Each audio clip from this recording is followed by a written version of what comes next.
Okay, good morning. Good morning, Miss Berry. I am assuming everybody had a good weekend. Not quite. Not quite, but we made it through. Well, weekends are not normally to make it through. Weekends are what you normally look forward to. Oh, when you have, oh, I'm being corrected. When you're young and have nothing to do. Okay. All right. Repeat that. The reading, I couldn't find it. You couldn't find it? Learning. Okay, let me see if I can. Let me see if I can find it. Garfield.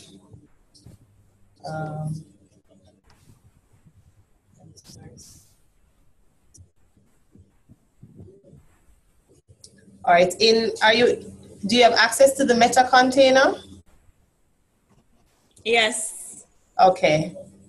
Let me just make sure that I'm giving you the right name.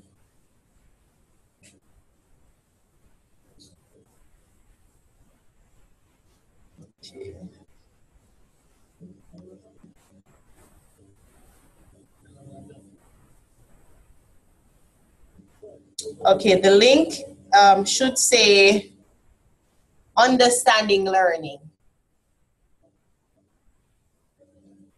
No, it's supposed to be a reading. It's the reading.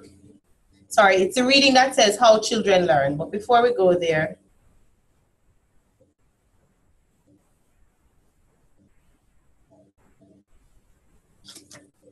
let's see if I can do this right here.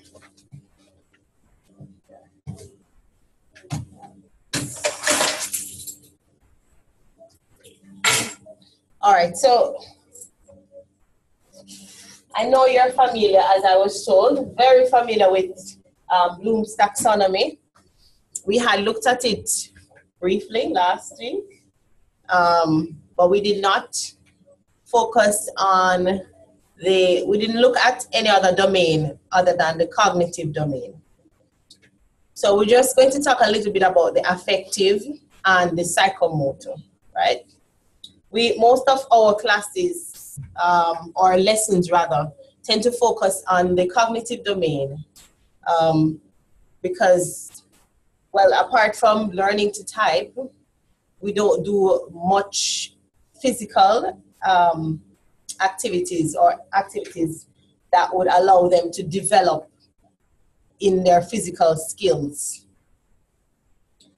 All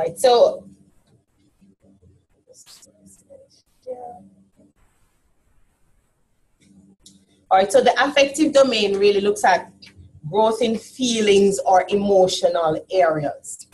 And in recent times, researchers have found that growth in this area is very important, and it affects the cognitive. It affects person's ability to perform well in their exams.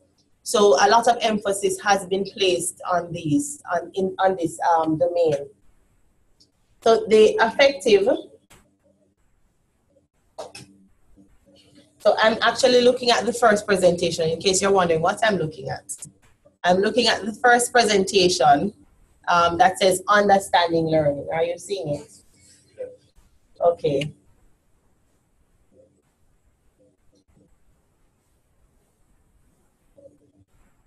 All right, so the domains of learning, the slide I was looking at, domains of learning says cognitive deals with mental skills, affective refers to growth in feelings or emotional areas, psychomotor, manual or physical skills. It talks about the psychomotor domain first. It's often referred to as physical skills. This view sets it up poorly as the domain of learning covers far more than just that.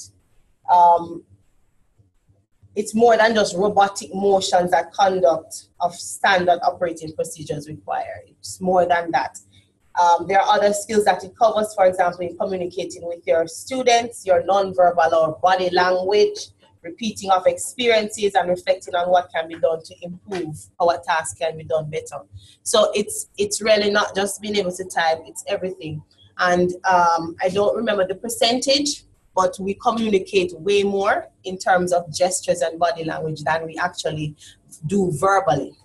We say a lot by the way we sit, the way we look at people, because as Caribbean people, we have different looks for different things. So if somebody tries to come across as being, we call feisty or feisty or facetious, we have a different look. You know that look that you give them. Without even saying anything, they know what you're thinking, right? And so our non-verbal communication says a lot more, and we use that a lot more than we actually do speak. So the psychomotor domain actually looks at that. Now the task here, it says think of an operation task that your student will be unable to do when they join your class. One that every programmer must be able to perform automatically. Can you think of any task like that?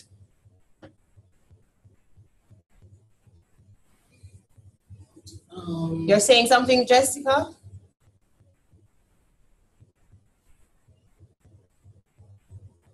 No?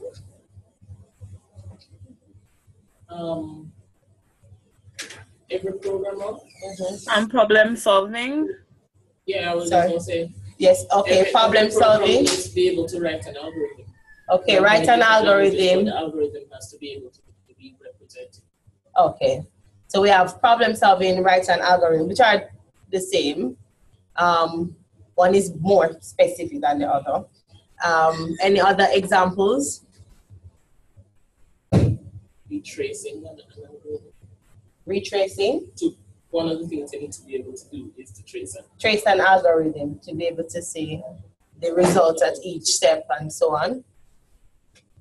All right, I noticed everybody's avoiding typing. Typing is one of the... we're so used to it that we yes.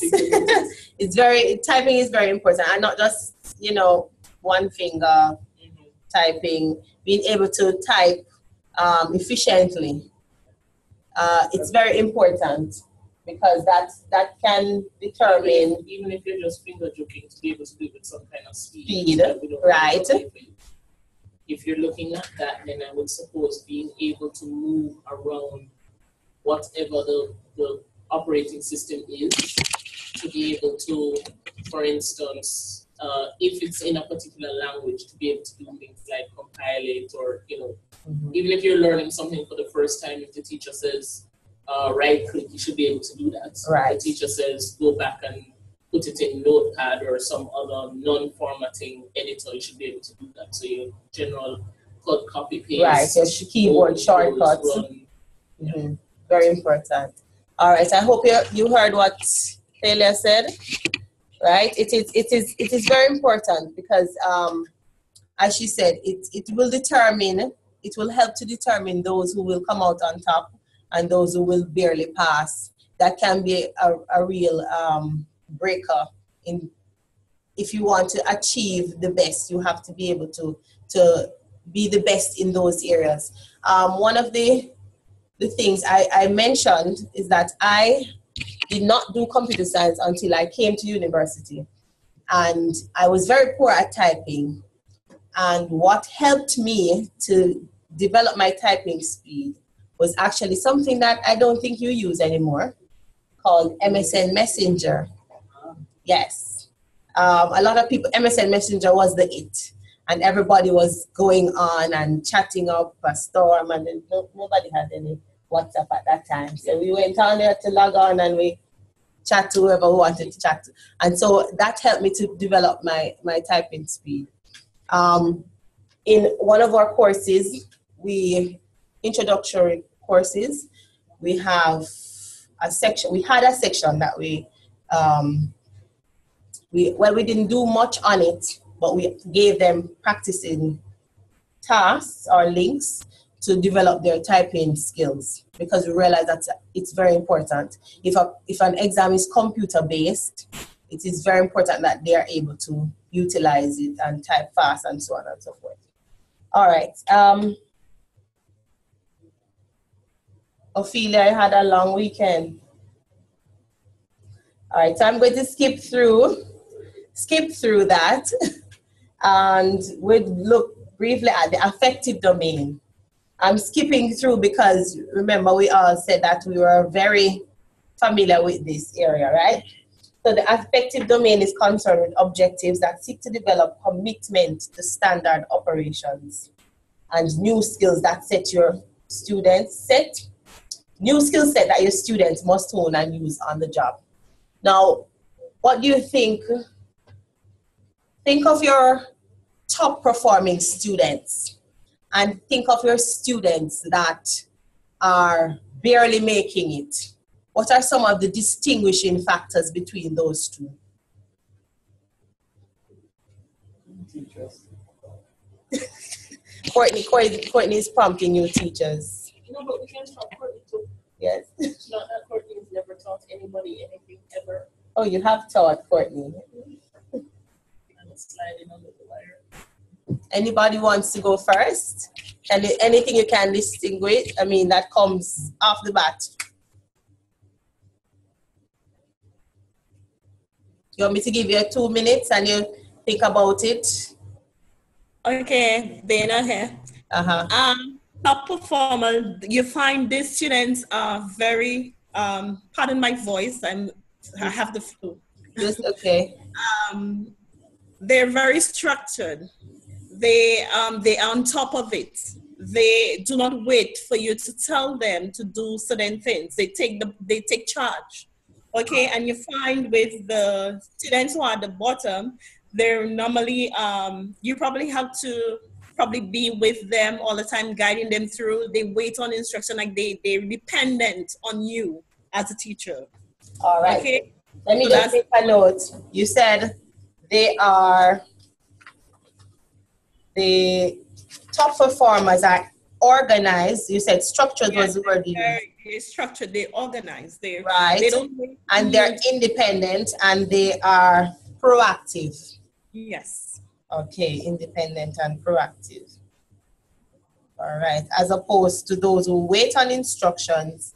Yeah, and they like some guidance, you know, whether it's from their peers or whether it's from the teacher. They wait, like they're uncertain, they're not sure as to what to. Okay. All right. Anyone else? I find, I guess not necessarily in a bad way per se, but I find that the weaker ones tend to be more careful in some situations. They want to make sure that they hit. If you say that there are 10 steps to do something, they're the ones who will be checking every step to make sure they're going through, where depending on how long ago the ones who are comfortable with it did it, they fly through and make simple mistakes because they're not checking everything on your checklist. Okay. All right. So the weaker ones are more more careful. Careful, not wanting to make mistakes. Right. Okay. And Jessica here. I find the weaker ones are the ones that they don't have a lot of experience using the computer, because you find, like Failure said, the more advanced students, those are the students that use a computer, know how to type, know how to right click, know how to do certain things on the computer. So you find that they would move along a lot quicker than students that probably don't use a computer very often. They don't know how to do certain things on the computer. And they also need the practice in using a computer so that they can do it fluently. Okay, so they need the practice. Okay. All right, so I'm coming back to that one. Anybody else? No? All right. Let us work with these. Let me go back to this one. What? You say that they tend not to know how to use the computer efficiently, and so they need to practice. Whose responsibility is it to get the practice? Okay, I hear an answer that it's their responsibility. Um, Um, yeah, I think it's both the teacher and the student's responsibility. the teacher and the students. Yes. You think so? At what level? For example, the teacher can give homework so that the student, because there are students that are not going to do it on their own. So if you give them certain assignments or give them homework so that they can practice on their own. Okay. I agree. All right. Yes. From, as Courtney said, from that perspective, yes. I suppose it would depend on what the objectives of that particular class was. Mm-hmm. So, like with this class, for instance, we're supposed to cover Bloom's taxonomy, but it's not that you just say, okay, you've done it, move on, never see it again until the exam. You still will mention it 1 or 2 times because you want to satisfy yourself as a teacher that we are as comfortable with it as we say we are. Yeah. So if in the course you're supposed to cover topic A, B, C, and you breeze through A and B because everybody said they've done it, it's not that you just say, okay, fine, and you move on to the next thing and you never touch it again. Yeah. Even just in passing, or if there's a homework, you put in a 1 question about A or 1 question about just B, to make sure. or in a pop quiz, just to make sure that everybody is as comfortable, because those who are comfortable with it may have seen it 2 semesters before, right. 1 semester before, heard it in passing and feel that they know it when really not so much. Mm-hmm. After that, then it becomes their, as opposed to if it's a prerequisite. In order to do this class, you have to have known topic A, B, C. Yeah. Some may truly have done it, some may say, kind of thing. Then it is not your concern because it's a prerequisite to do this class. Yeah. If at that point the person, the student discovers that they're really not that familiar with it, then it's all on them. Make sure you read as much as you need to move forward. Yeah. All right. So I do believe, though, that the large responsibility is the onus is on the student to really get that practice. And I think why the more, I should say, the top performing students, then let's put it that way, why they have that experience, because they take the time outside of class to practice and to use the computer. I think that's one of the main reasons. And as if you notice with children, why they are termed the digital natives, they are more willing to try to use the computer and these devices on their own. They are not in the back of their minds thinking about making mistakes.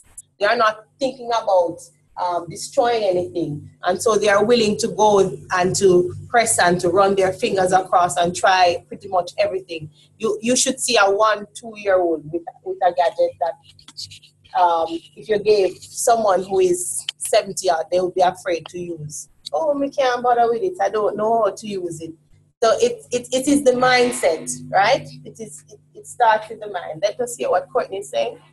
Yes, earlier when you asked the question, I couldn't think of anything offhand, but just listening to the comments and even what you just said, something strikes me that a lot of times the persons who are generally, as it relates to computers now, are generally the top performers, are the ones that generally has exposure to, for want of a better expression, technologies.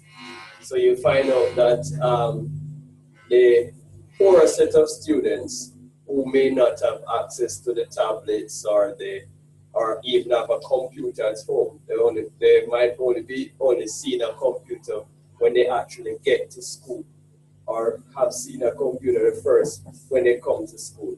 And depending on which school you are, some schools might not have that great amount of thing there. So I think the infrastructure, the facilities as well, helps to determine those students who are a little ahead of the others, in that they are more able to get the practice that you're mentioning outside of the class, as opposed to having to wait until, let's say it's a computer class every Monday, you only get the chance when it's Monday or when it's lab times. Right. So you don't have any other alternative time outside of school.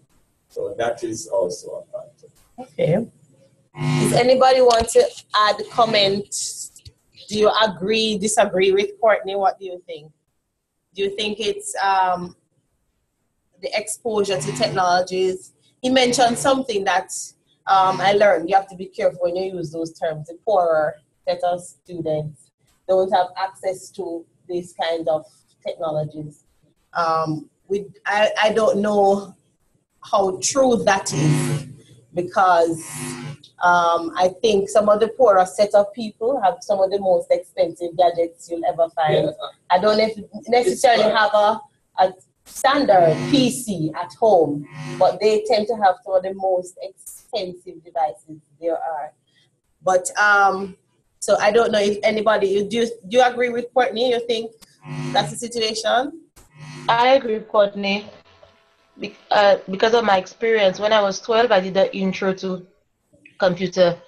And because I did not have one at my home, I didn't have access to one. Mm-hmm. By the time I was 15, 16, I forgot everything. I had to do everything over again. So, Okay. yeah. So I kind of agree with Courtney. Okay. I have a mixed feeling about that. I would not, in my mind, I wouldn't say poorer versus richer. I just classify them as have access to not have access. Okay. Because I find that those that have access are not necessarily those that would put it Utilize it. They kind of take it for granted. And then you have what type of device do they have access to. For instance, I have a lot of 7th graders. Every other one have a tablet, know how to use a tablet. But then the realization that that is not the only computing device, that is not necessarily what we need to do, especially if you're covering like word processing, they're blank. On the other hand, those that have seen it at school have been very careful to make sure their notes are on point, make sure that they're practicing. Those are the ones you see in the lab after school, practicing. So it's who has access, who's willing to put in the time to practice versus who's not willing to put in the practice, whether they have one at home or not. Okay. So it's the willingness. The willingness. Okay. All right. One other thing I want to mention regarding the affective domain, when we plan our lessons, depends on the format that you use. Some persons separate their objectives into domains, and so you have psychomotor, affective, and cognitive. Just a show of hands, those of you who do it like that. When you lesson plan. Sorry, Dana, I can't hear you. You do?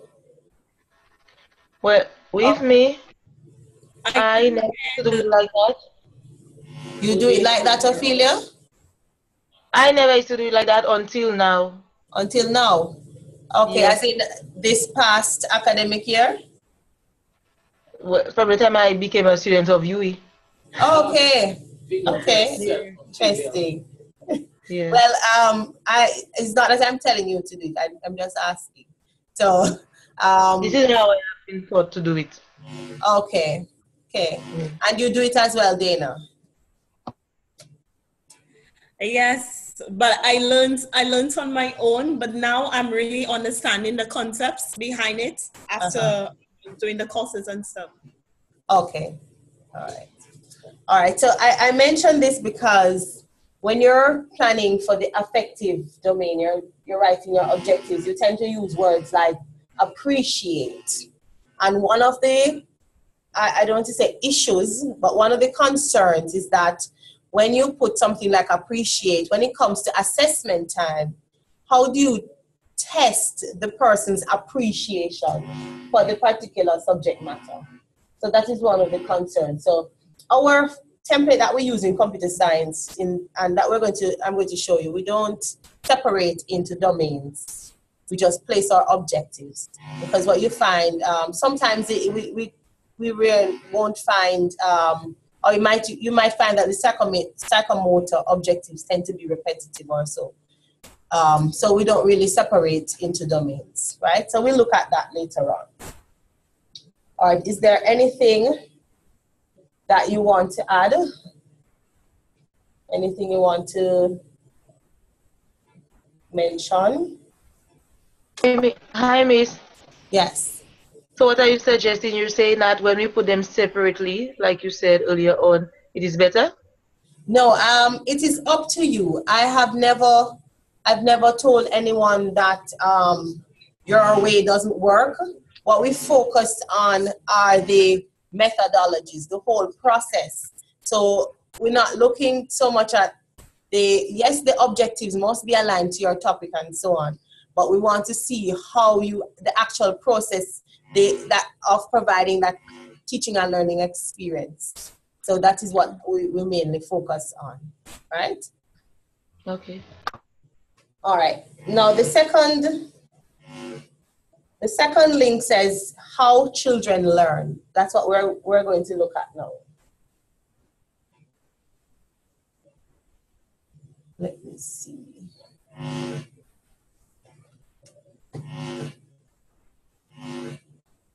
Are you getting a feedback, or I'm the only one getting that?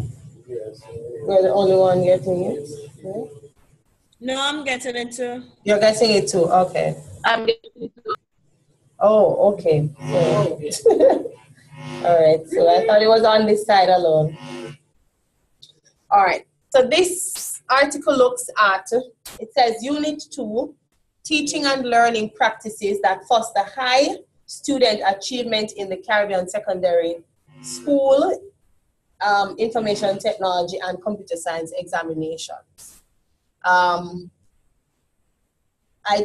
did a little background. Well, I asked you to introduce yourselves. I didn't speak to Dana and Jessica, but starting with Dana, could you just briefly tell me what you teach, what level you teach, how many years, and so on, as in what subject areas? Hi again. Well, I teach a number of subjects. I'm stretched out. Wow. I teach IT to Form 3s. I do business subjects as well, Form 1s, 2s, and 3s. And I also teach food and nutrition. And that's at 1, 2, and 3 levels also. And social studies. So, Dana, Yes. Dana, just a quick question, Dana. How many hours you teach each week? Yes, and it's a lot of work, a lot of planning. I am stretched out. I don't have time to do any other thing because I have to be planning alone. It takes up your entire weekend. Yes. How can you teach? And then these 4 subjects. These 4 subjects are wide and varied. Who gave you this? Yes, at least with the business and the SS, they're kind of related. Some topics are kind of related, but then I have to keep on planning every time because it's completely new subjects, completely new. This is crazy. Yes. Taylor also wanted to know if you got separate salaries. Yes. But we know how it is in the public system. We know better than that. Wow. Wow. Hats off to you. Yeah. So you I've been teaching for 9 years. 9 years. Okay. And how long you've been teaching like this? For what? Exactly. From the time I started, they keep on adding new ones every term. So I'm waiting to see what mine will be come September because they keep on adding subjects to me. They have me stretch. So okay. But one thing they're short on teachers. They can send some to send. Okay. All right. So Maybe we should send some. all right, let us hear what Jessica.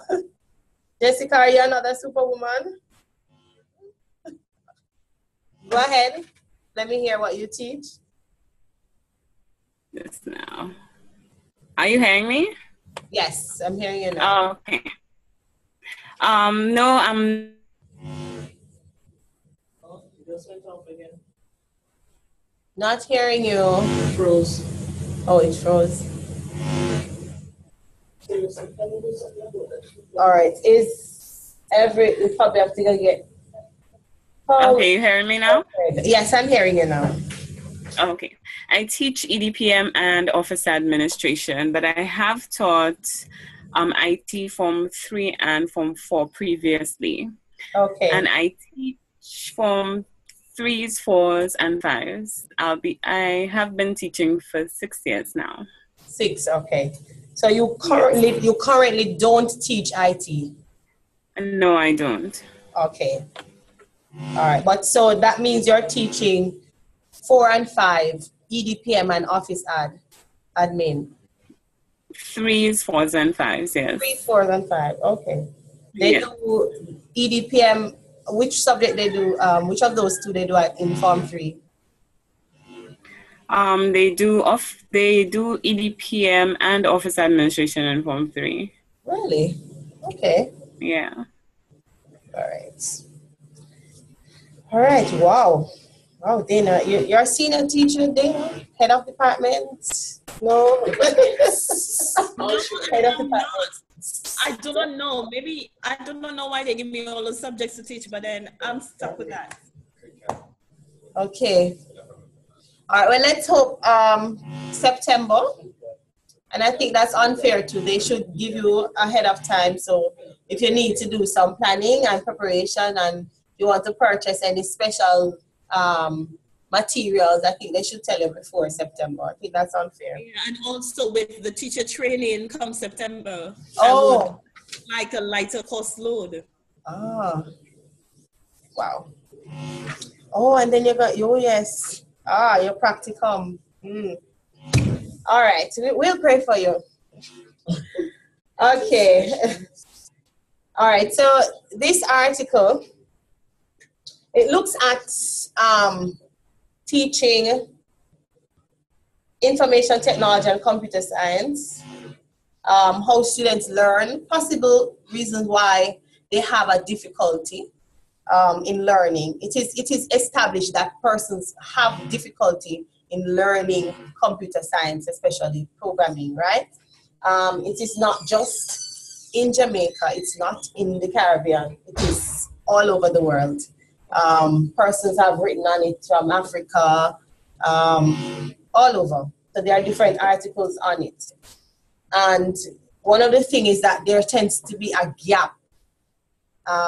For myself, it was my mathematical background that got me into computer science, because if you have math at CAPE, you can do computer science here, and that's what got me in. So I did not do IT at secondary level at all. But what they find is that beginning programmers at the tertiary level, there tends to be this gap, and so they have a problem learning programming when they get to that level. All right, so it first looks at how students learn information technology and computer science. We're not going to read through this, but as I think I've mentioned before that there were 2 proficiencies to this exam.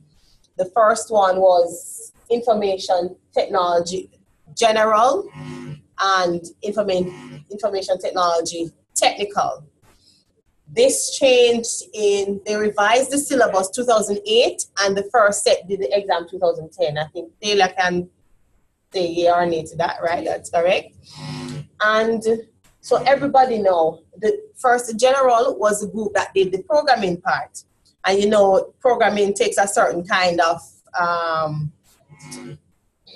give me that word? Mindset. Maybe mindset, skill set. What? Thinking, yes. And so what you find is Dr. Daley Morris had done a report in 2000, because the first time they did the exam was 1993, the first time it was introduced here. And what you found that the first year, most persons did the general. After the first year, and the percentage pass for the technical was like maybe 80-something percent, as opposed to percentage pass for the technical had more persons passing, way more persons passing than the technical.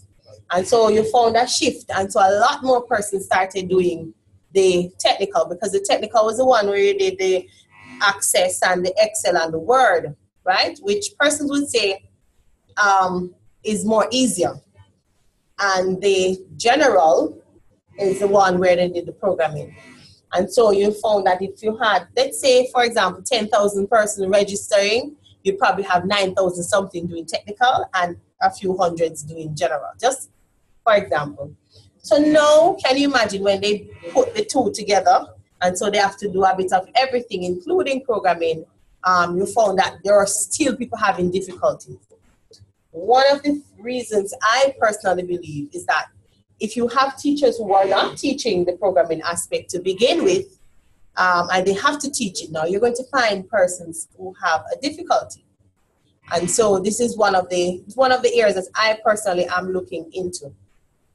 All right, so this is what we're looking at. So you have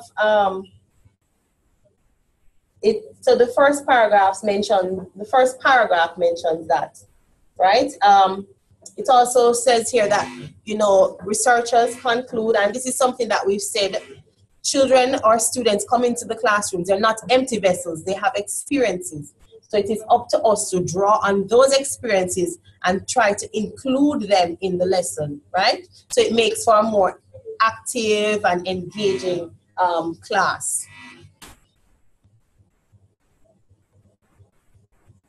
So Donovan et al., I'm scrolling along, opine that if children are to develop competence in any subject area, they must acquire deep foundation knowledge and a conceptual framework, right? A conceptual framework is just to be able to understand the concepts that surround the particular subject matter, right? So this goes on to look further at deep learning as opposed to surface learning. There are some subjects, let us acknowledge that and accept. Let us be truthful. There are some subjects we just do it and we just want to pass. And I'm the only person like that. We have subjects that we just did it and we just want to pass the subject. That is it. I don't know about you, but geography was one subject like that. I just wanted to pass it, and that was it. And it wasn't until I got older I realized, geography wasn't really so bad. It really wasn't a bad subject. History was one of those subjects I just wanted to pass. It was just too much reading. I don't know if you're one of those people who love to read them, and necessarily not. I've had to appreciate that now, but I wasn't one of those persons, right?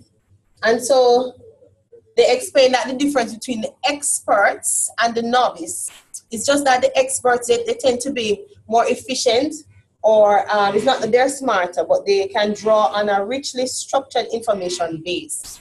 So they have, in their mind, they have the information because probably they read widely, and they can draw on examples and they can make links with different bits of knowledge that they gain. And so that is one of the difference between the experts and the novice, because they can speak freely about things, right? And one of the things they mentioned also in the article is that we tend to say novice and we tend to say expert, but we don't have any scientific measurement for it. How do we know somebody's an expert as opposed to somebody being a novice, right? What are some of the things we look for, right? So we're going to look at that. So again, here it says it's about, I'm scrolling along through the paragraphs. Information technology is about problem solving, and teachers of the subject must be prepared to teach children how to utilize different tools to solve real problems, as these skills are not innate. It is not, they're not born with it.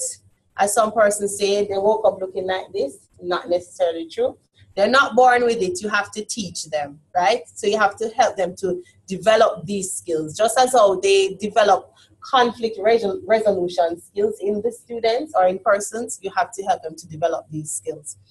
So you have to provide activities that will promote this, right? So ability to solve information technology problems is a key competence that all IT and computer science teachers should develop.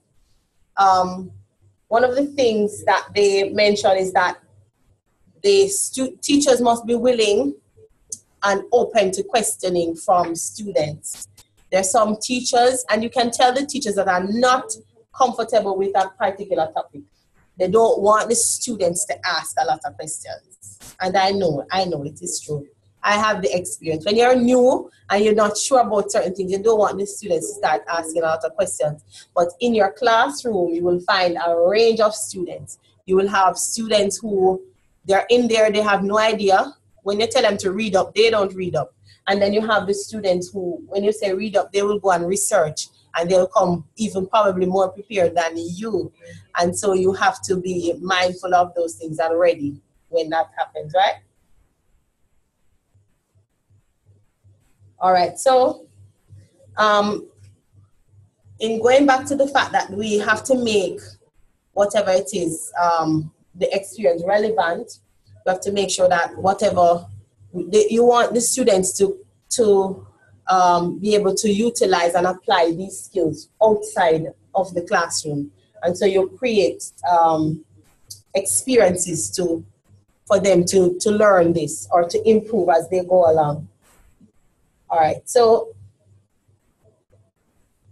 when teaching students how to solve problems, teachers should encourage them to consider alternatives.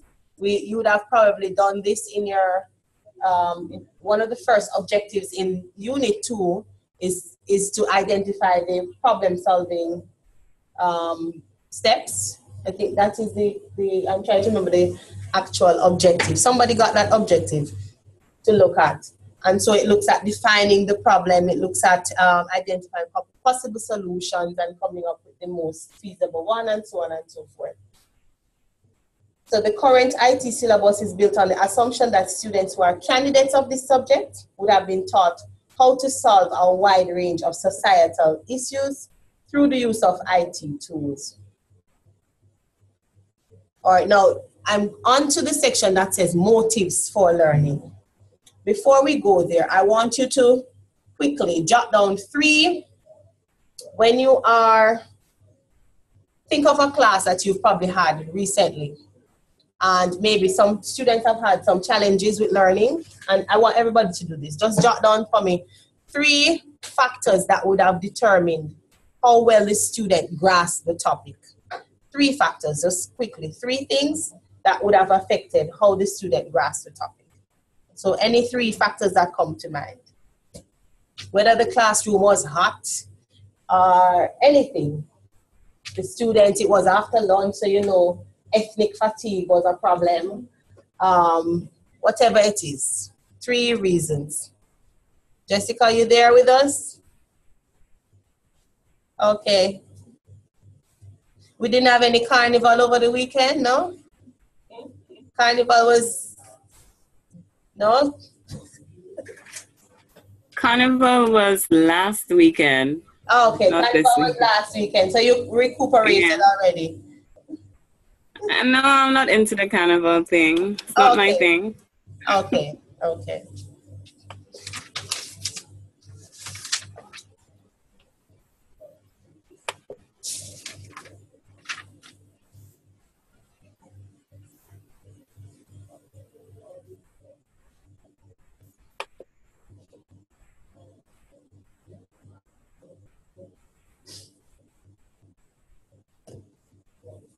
All right, do we have our 3 reasons? Yes. Rosalind, okay. Haven't heard from you since morning. Yeah, I have a little headache.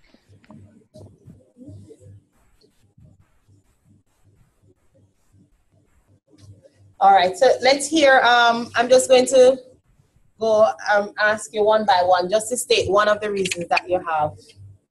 Okay. All right, so Courtney, we started with Courtney. No, we started with Taylor. Oh, we started with Taylor. Okay, go ahead, Taylor. My 3 factors were, 1 was the teacher confident in delivering the topic. Did they come in all? Just stop at that one. Teacher confidence. For instance, when we're doing logic, it's called logic capes for Unit 1 of CAPE, not my thing. I would I didn't No do physics. No, not gate and so on. I'm getting more confident because I've now taught it twice. But yes, still, you taught it twice. Yeah. I dread those questions. It is Miss, something can you use but- the noun instead of the noun? I'm just Yes. like, let me find out about that and get back to you. That's my answer. Yes. My second, move on to the second one. Wait, hold that one. I'm gonna go around, and then I'm going to see if One at a time. yes. So if anybody gave a reason that you have, you can mark it off. All right, go ahead, Courtney. Give me one. Well, if I were to think of one of the things from the dimensions of learning, if the student is not having a positive attitude towards the subject or doesn't feel confident about the particular subject, then it's going to be difficult for them to, even want to learn it. And I say this because personally speaking, you wonder why I'm doing computer science. I was never someone that loved maths. And I just didn't know whether or not the teachers who were teaching me could get me to like that because I just had a bad thing for it. Never liked it, just couldn't deal with it. Okay. It was one of those subjects I wanted to pass by. But then I understood that it's a necessary subject. So the attitude is definitely something that can prevent. Okay, all right. I can agree with and relate to what he's saying because I remember earth geometry. If anybody taught maths and taught maths at fifth form, yes, earth geometry. It's something you encounter in dark ages when I was in school. Earth geometry. Yes, it's something I did in maths that I'm glad I got rid of. All right, so let's go with Ophelia. Give me one of your reasons why. I have poor classroom management. Poor classroom management. All right, just one. Yeah, if you have a disruptive child and you're not able to settle the class, then the students will not learn because they will not be focused. Okay. All right, thank you. We'll go to Dana.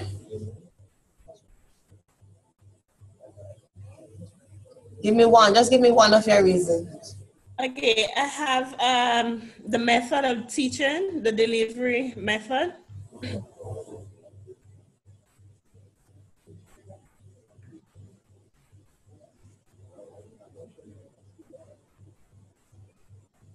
Okay, delivery method. All right. Jessica.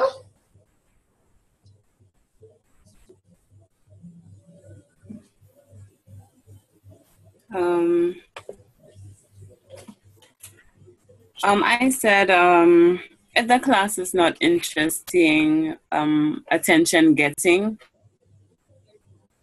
Not interesting, not, I'm going to, okay, attention getting, I'm going to add engaging.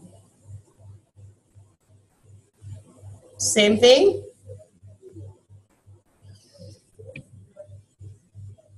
All right. Rosalind, let's hear your reason. Okay,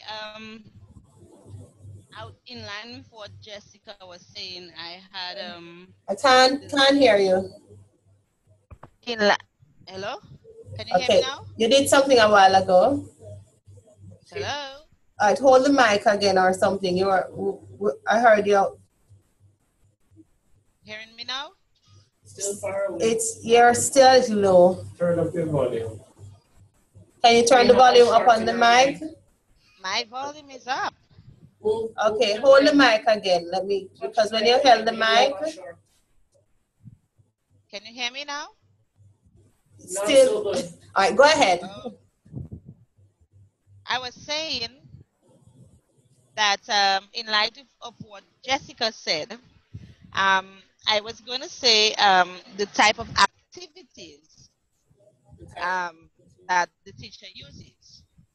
Oh, type of activities. Yes. Right. But I also want to Right, that's what Jessica basically said, and you mentioned about engaging, right? Okay, what other reason you have? Well, I have about feedback. Okay. Yeah, feedback would be very much important, you know, for the students to know how well they're doing. So as the lesson is going Whether on, or not they get feedback, the kind of feedback they get. yes, that would give them an idea of where they're at, you know, etc. All right. All right. Are there any other reasons not stated? Let me hear. I have the style of teaching in tandem with the students' learning style. Okay, so we have methods of teaching, we have styles of teaching. So was it all reading stuff and the student really picks up on when they have reading stuff, or was it the teacher was doing a bunch of puzzles and the student really wanted more discussion or physical activity or something? Okay. Right, that would be activities, right? Okay, so then, okay, let me hear the other one. The last one I had was, did the student read the topic beforehand? Okay. Something they were anticipating and had time to get excited about? Or was it just thrown on them and they kind of, oh. Okay, they get to read ahead. All right, any other reasons, Courtney, that you have stated it? Oh, another reason that could lead to the students not learning. Go ahead. Like some of them come to school with their personal problems, personal factors, things that they encounter outside of the classroom, the school environment that could also have an impact on them in school. All right. And you have any other reason? I had classroom setting, but that could be linked also with the management. Or the school or class environment as well. Mm-hmm. All right. Did anybody have any? Do you have any other reasons that was not listed? History of the class. History in terms of? Is this a class where they constantly had to change location, or they've had several timetable changes, or they've had change of teacher, things just not settled. They can't expect the same kind of things for this subject. So, every chemistry class, so they're not settled. A different place, a different teacher, different set of notes. Nobody knows what the last one did, that sort of thing. Okay. Had a couple of those in the past.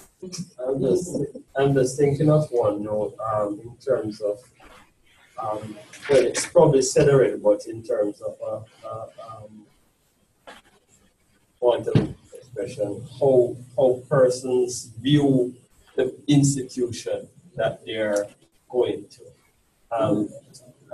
And for Jamaica, I don't know if it's the same thing with the Caribbean islands, but there are some schools out here that are deemed as top performers, or the prized schools, as it were. Mm-hmm. And there are some other schools that pretty much, they are there for education purposes, but you really would want to send your children there, or you as a child would want to be associated with those schools.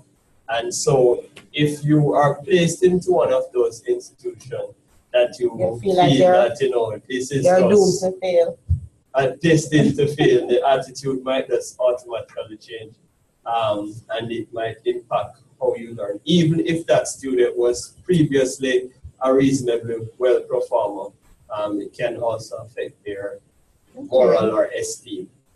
Okay. I don't know if you have that kind of situation in St. Lucia and Dominica, but Dex is missing today. Yes, I have heard about it. Okay. All right, but we have the schools, they have been grouped and classified.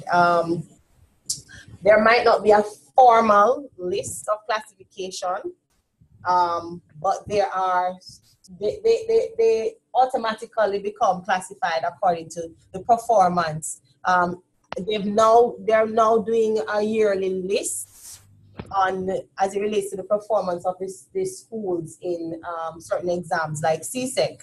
And so you find there are certain schools that tend to be on top. And one of the, I mentioned this last week, one of the top 7 schools is schools that Taylor is teaching at, St. Andrew Girls, all girls school. And actually 6 of the top 7 are all girls schools actually. So there are schools that exist that way. So I'm just giving you an idea of what Courtney is talking about. That in all honesty, as a parent who wants the best for their child, who, you know, if your child is a good student, who really and truly don't want to send your student to that school. There are schools like that. The ministers even named some schools as failing schools, right? It really put a damper, a big gloom of a dark cloud over the institution. And so what he's saying is it depends on the student's view of the institution, then that can hamper the child's ability to learn. All right, so Miss, I've got some good reasons. hi, Miss. Yes? Yeah, we have the same problem in St. Lucia as well. Okay, so you have schools like that. Yeah, because we zone them partially. Uh-huh. And as a result, all the students that do very, very, like, for common entrance, they do very bad, they send them to certain schools, and these schools are seen as the lowest performing school on the island, and some persons don't want to send the children there. And even as they partial zone them that certain grades, the students get the parents go to the ministry to fight so that they cannot attend the school, because they believe if they attend that school, then they will be seen because of the culture and the community attitude towards the school. They will see the school as, you know, my child will not perform at that school. Mm-hmm. But that school is such a low school. What is my child is going to do there? So then they will transfer the child instead to another school, a higher school. Okay. All right. That is very, that sounds like us. Because you have some schools where if the students don't get pretty much 100 all their subjects, they cannot go there. And then there are some schools you have to get 90 something, all your subjects to be able to go there. And as you said, some schools, they only receive those who are getting maybe below 50. Right. Yeah, below 50. So you can imagine the work that those teachers have to put in to be able to get. Yeah, because this is one of the schools I teach at. I teach at a school where students come in common entrance grade 6, like they get 6 in common entrance, 9, 10, and you have to work with these students. You actually work hard. We actually work the hardest. Yes, 9%, 10%, 12%, 15%, yeah.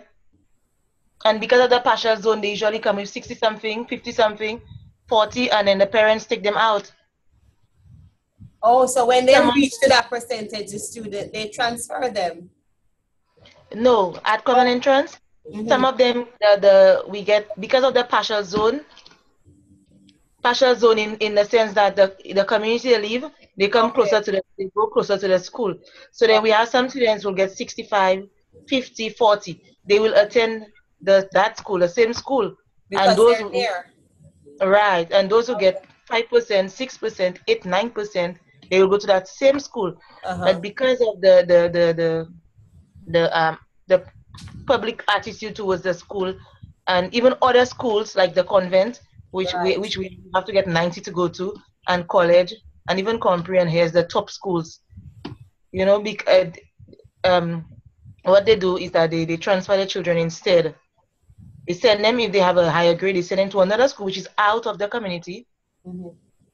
Right, and all the low grade students stay at that school.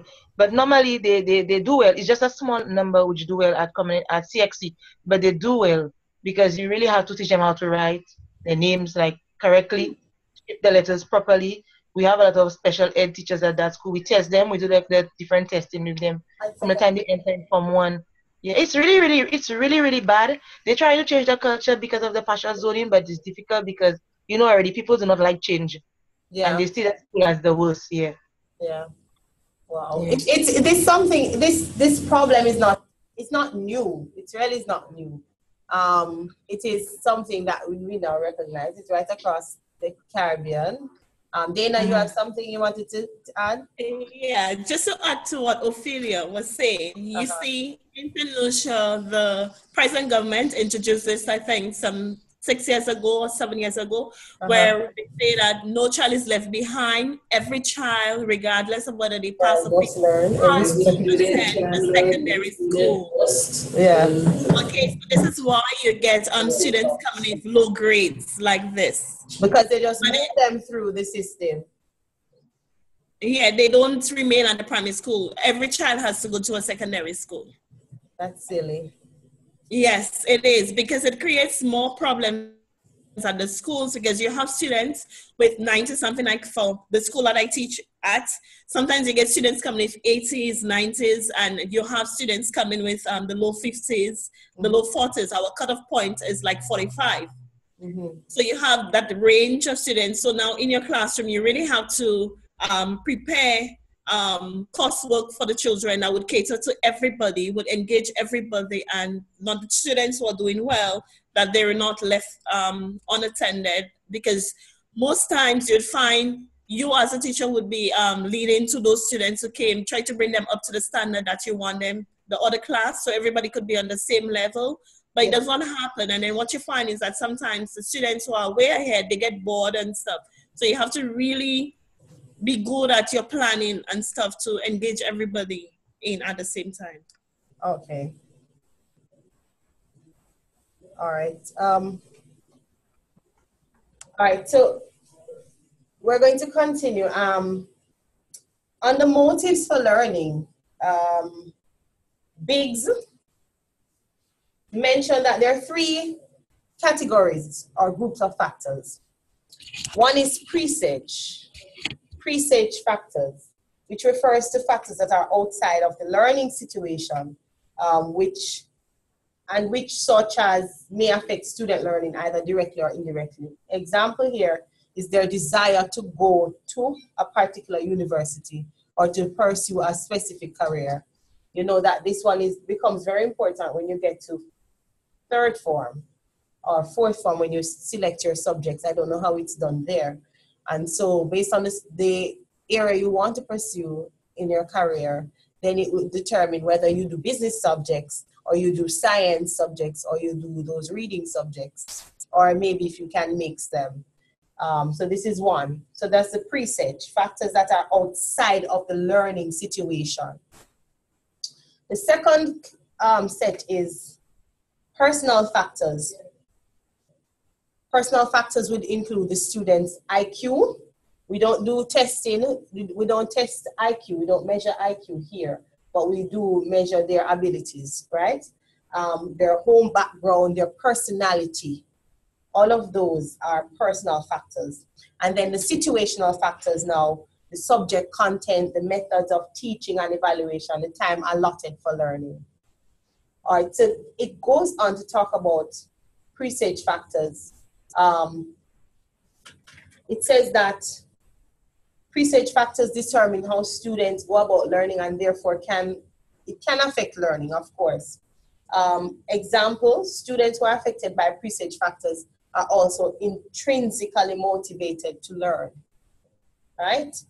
Welcome, Dexton. Just mentioned that you weren't here with us. Good to see you. All right, so, for example, you were saying something. You wanted to say something next time? No. All right. So they are more likely to engage in the learning process in much deeper ways. I'm assuming everybody's seeing the reading. Yes, how children learn. I think that's the link. Right.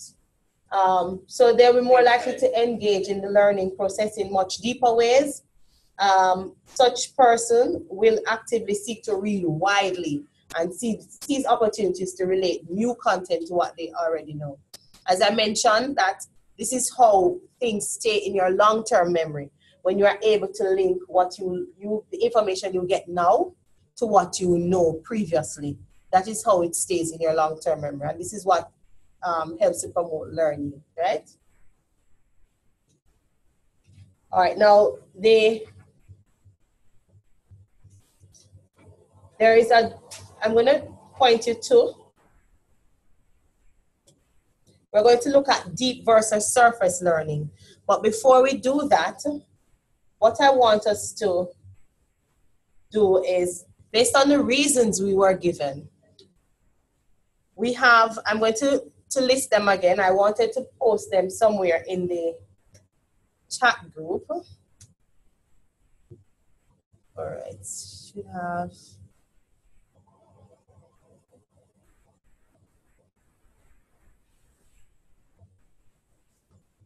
Okay. All right. All right, I'm going to post.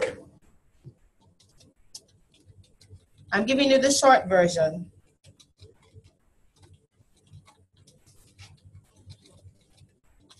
Everybody has access to the chat?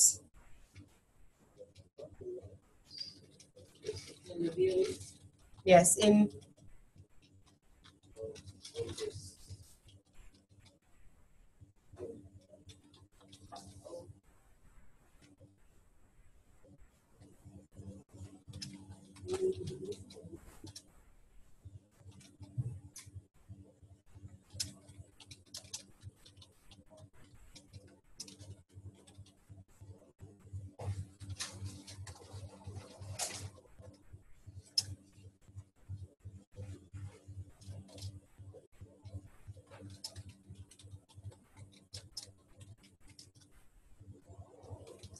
I'm just giving a summary of the.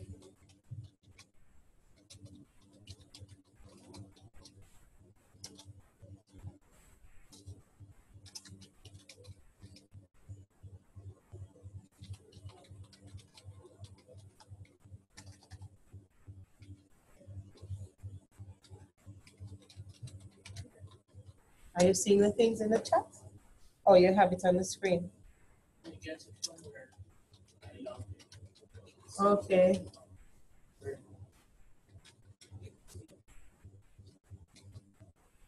Repeating what we were discussing. Yes, I wanted to post it elsewhere, but.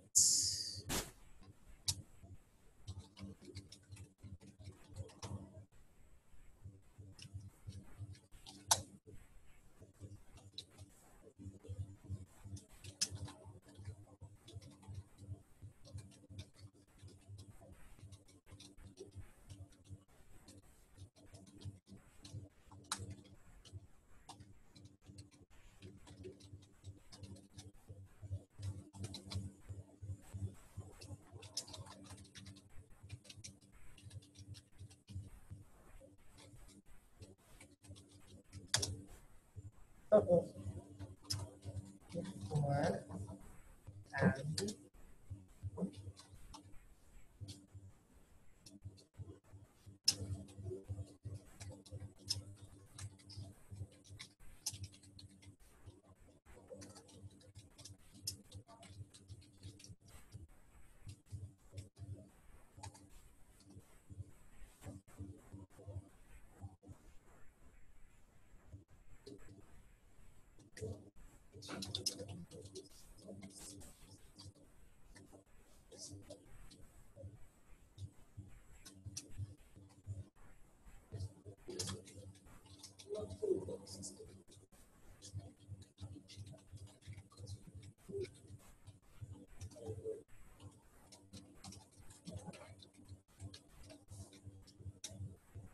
all right, so I'm giving you 11 reasons that you stated.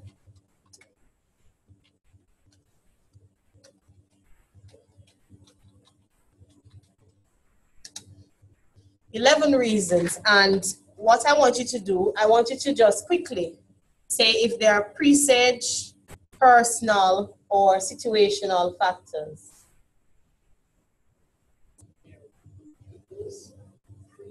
Can you see it? Presage. I have them listed here. Where did you put them on the topic 7? I put them on the if no. the Zoom chat right now. They're in, are you seeing them in the chat? Yes, I am. Okay. All right, so these are the reasons that you gave. And I just wanted to quickly, I'll give you 1 minute and you quickly go through it and you state whether or not presage, personal, presage, P-R-E-S-A-G-E, personal or factors or situational.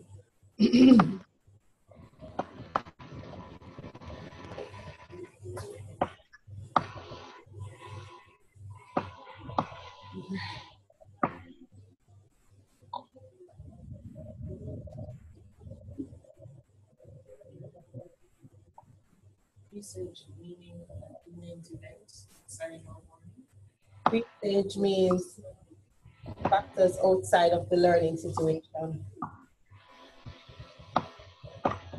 Personal, the student's abilities, backgrounds.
All right, ready? No, no, okay. My time says. I'll give you 2 more minutes.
All right, finish now?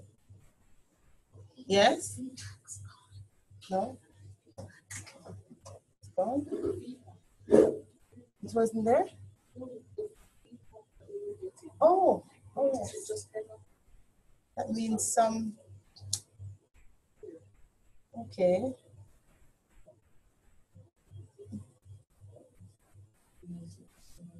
Are you sure? Excuse me, 1 minute. Oh yeah.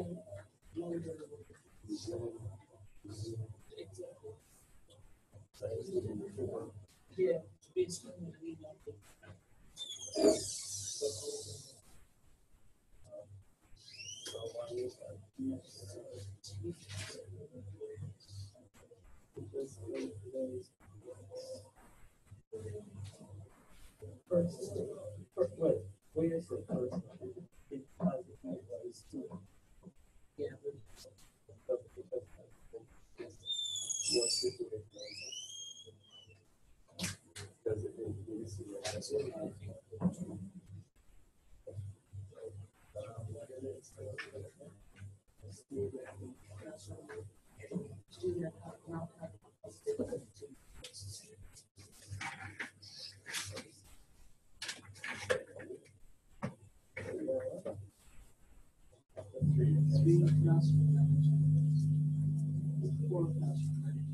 Oh, somebody seemed like they turned on something again. All right, so remember, these are motives for learning, so it's from the student's perspective. Yeah, minimize this. Okay. Or maybe I'll just put it somewhere until we're finished with it. All right, so just quickly. All right, so one, I'm just going to go through it quickly. Instead of having you speak, one is for presage factors, 2, personal factors, 3, situational factors. So if you just identify by holding up your fingers, then we're good to go. We don't have to each take turns talking about it. All right, so number 1, teachers' confidence in subject matter.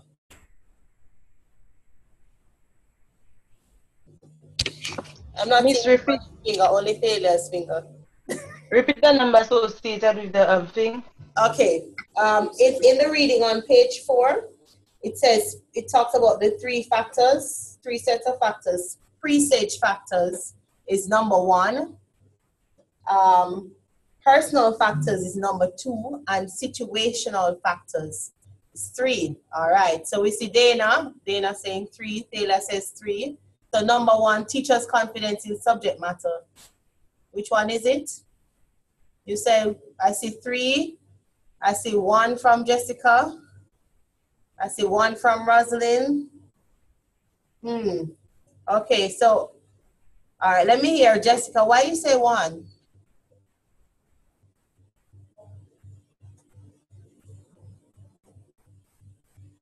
I'm not sure if I understood it wrong, but I said 1 because the teacher has to be prepared for her class. She has to take all of those situations into account before she actually enters the classroom. Okay. All right, let me just repeat what I said. It is from the student's perspective.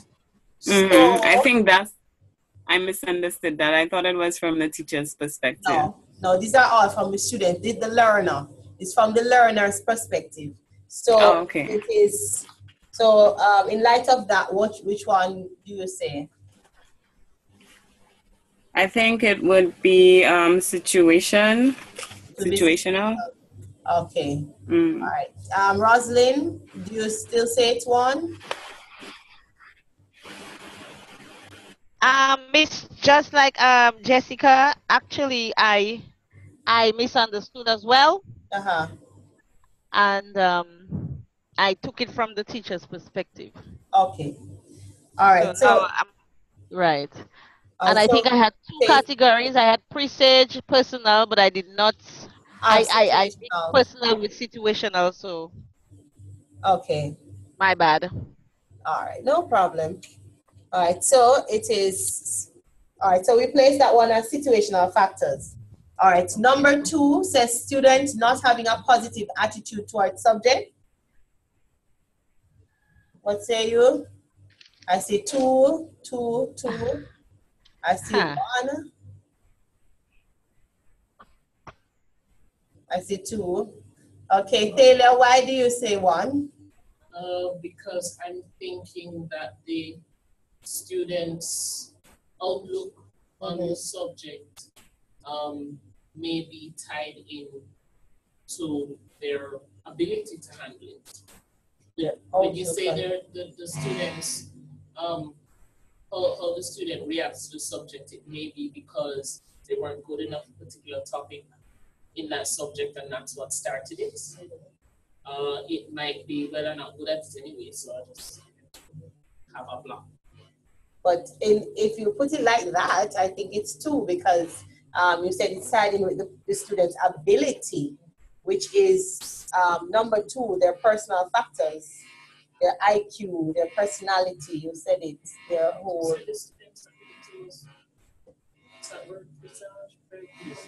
No, presage is outside in terms of, okay, the example they gave there, if they want to go to a particular university, what if their mom said that they should, if they do well, they will get a new, whatever the new game is, Nintendo Wii, something, whatever it is.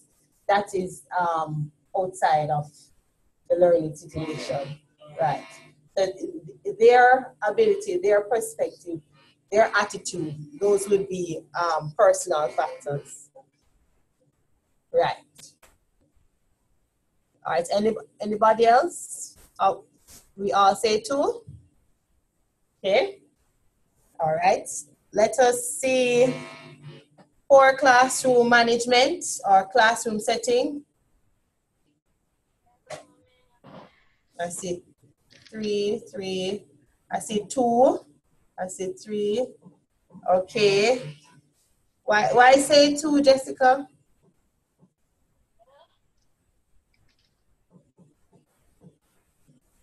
Why you say 2? I said 2 because classroom management, I think that is up to the teacher to maintain order in her class, and it's out of the student's hand, basically. It's out of the, well, if it's out of the student's hand, then it can't be personal. So it must be situational. No, I said 2 situational. I had 2. Oh, you have 2 for situational. Oh, yeah. Situational is 3. It's 3, okay.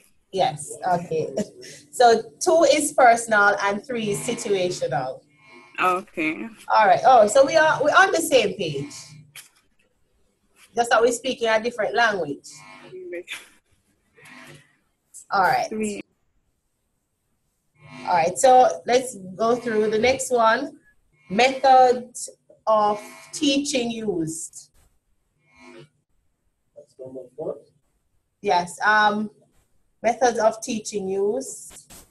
3. And I'm going to tie that with class. Okay, so that's 3. 3. Okay. Next on observing for now. Yes, okay. And class not grabbing attention, not engaging. 3. No, that's 3, yes. 3, okay. That's 3. All right, and types of activities. 3. Okay, and feedback from teacher. Okay, feedback from teacher. I see 1 right here. Okay. Feedback from teacher. That's not there. Oh, teacher with 2 A's. Number 6. Teacher with 2 A's. Teacher. Well, in light of Okay. looking on it now, I would say 1, because I originally had 2. Originally had that a 2, but you say 1. All right. I heard 2 persons saying 1. So let me get why you say 1. Taylor, why you say 1? I'm thinking that the what the teacher does, what the teacher says. We're looking at number 5, right? You're thinking about feedback in general that you normally get from the teacher, or feedback 6. In that. Yes, number 6. What about 5? Oh, we said 3 for types of activities. 3? Yeah. No, see, I have them. Yeah, I said 1 for types of activities. I said You said 1 for types of activities. All right. Okay, so they're saying 3 for feedback, but they're saying 1 for type of activity. Let me just hear your reasoning. Because the types of activity, the student doesn't have any control over it, but it is a part of the thing that's going to say, yeah, the student wants to be involved in that or not. Are they going to be motivated because we're doing puzzles? Are they going to be motivated because, oh, we're watching a movie? I'm all about watching a video. Or is it, oh, it's chalk and talk. Yeah. Are they going to be motivated because it's group work? They love group work, or not because it's group work? Group work. All right. The grouping, let me just, what you said, you've pretty much stated situational factors. Because remember, you have to remember what falls under that category. It's whatever is occurring during that whole teaching and learning experience. right? I don't know if, I guess maybe we're seeing it from two different angles, but the type of activities used would help to determine, it's part of the whole experience. I keep saying experience because as teachers, we're really supposed to create an experience for the students. So the type of activities used will help to determine whether or not it's a good experience or a bad experience, just as the methods of teaching, evaluation, and so on.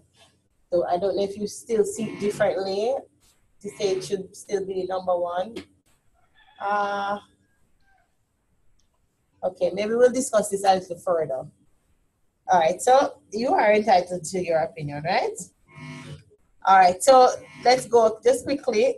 Styles of teaching. I think this will be the same as methods of teaching. Yes. Yes. So we'll say that's 3. You say 3? Okay, so we go students' preparation beforehand. Well, that's 2. Which one? 2. I say 2. I say 2. Say 2. 2. What do you say? Not sure? Yeah, but it hasn't been the same since we got to. Yeah, I don't think I've had the same thing as anybody since 4. Since 4? Yeah, like every What you single say? one is a different thing. We're at, You say we're 1? at 8 now, and I say 1. You say 1 for students' preparation. Okay. I would probably agree with you. It could sound like number 1, yeah.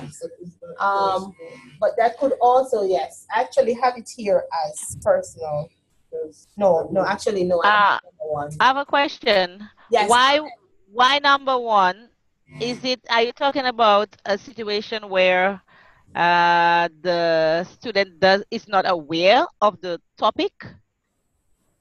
Talia?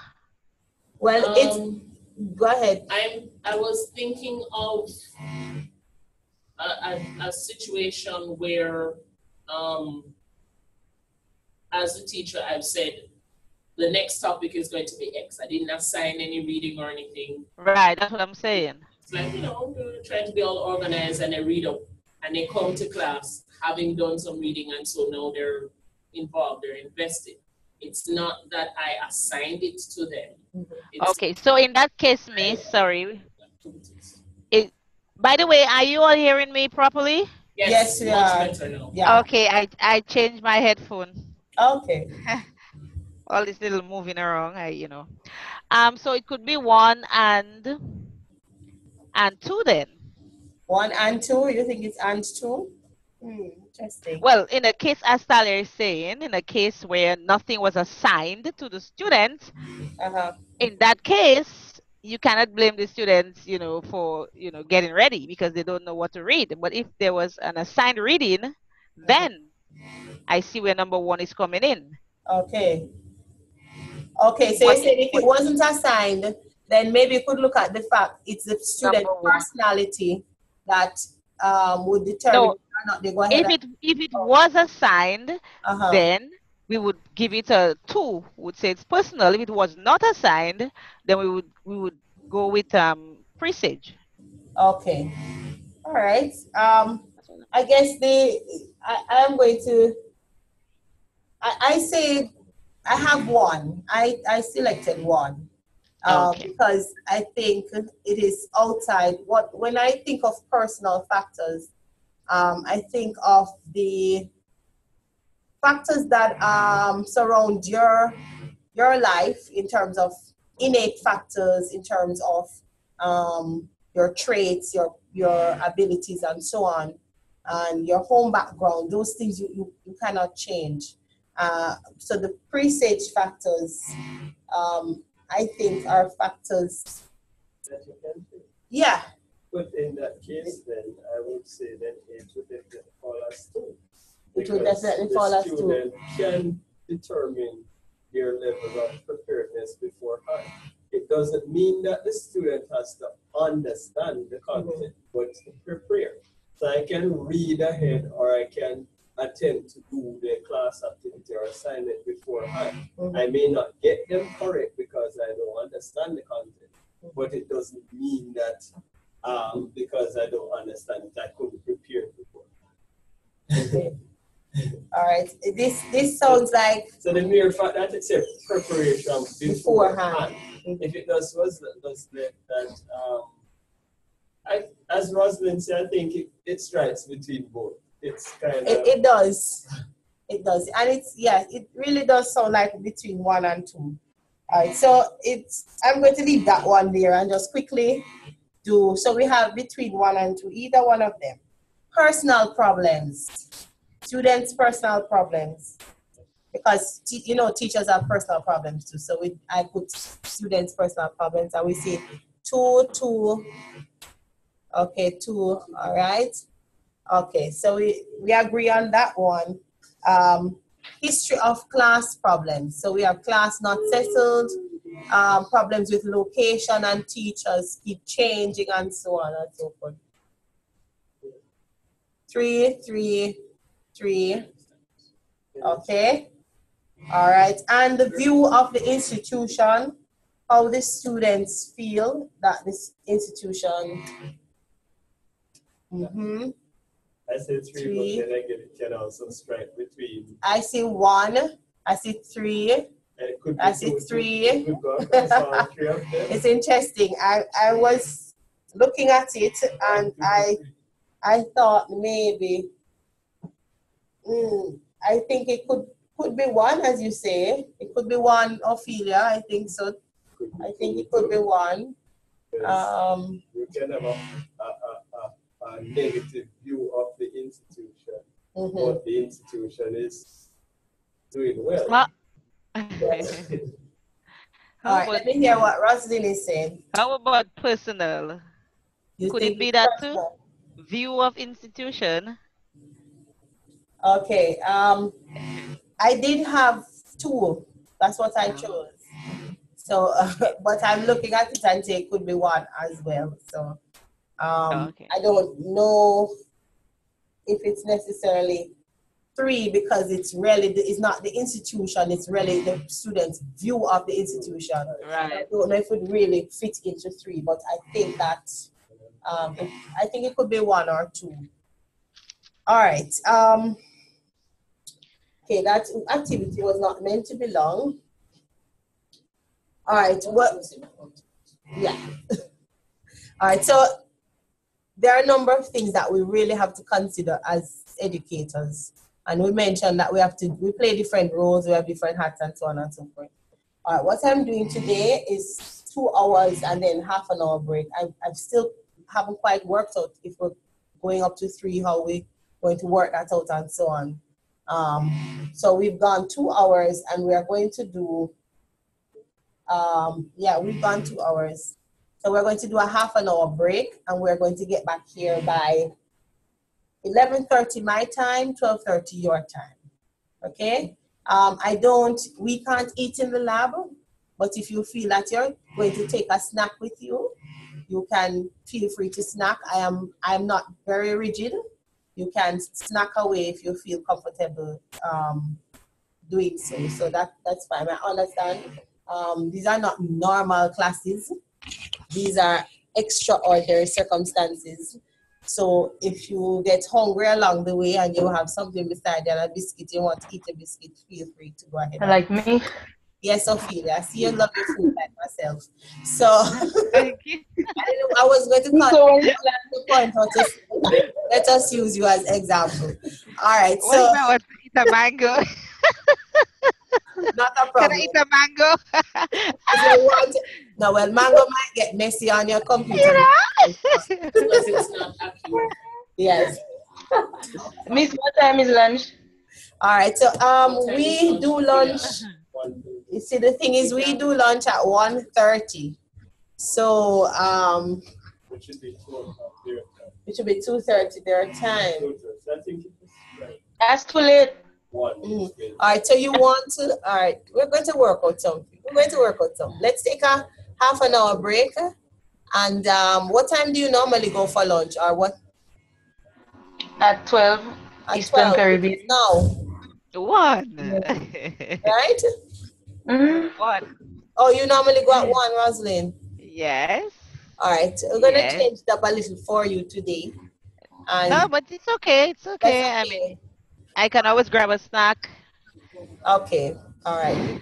We don't want to promote snacking now because snacking allow you to put on weight. I don't know about You you, know, but yes, I put on a few pounds healthy already. snacking, healthy snacking. So you take half an hour break now, and then we come back and I'm we gonna have a look, mango. we'll look at deep learning versus surface learning. Okay. Okay. All Mango right. So time. I'll see you in a few minutes. All right. Okay. You want to just lock your sound and we'll start recording.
Hi guys, we're back.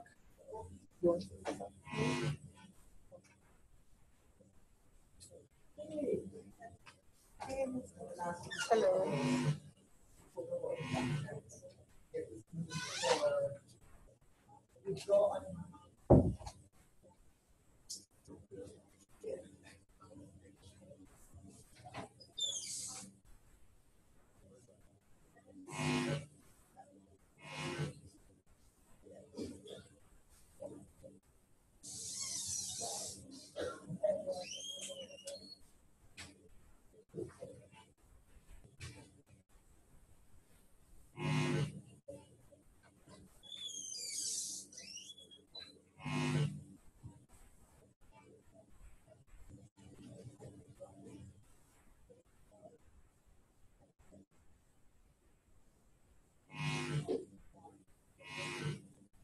Is everybody else back?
I'm just giving everybody else a minute.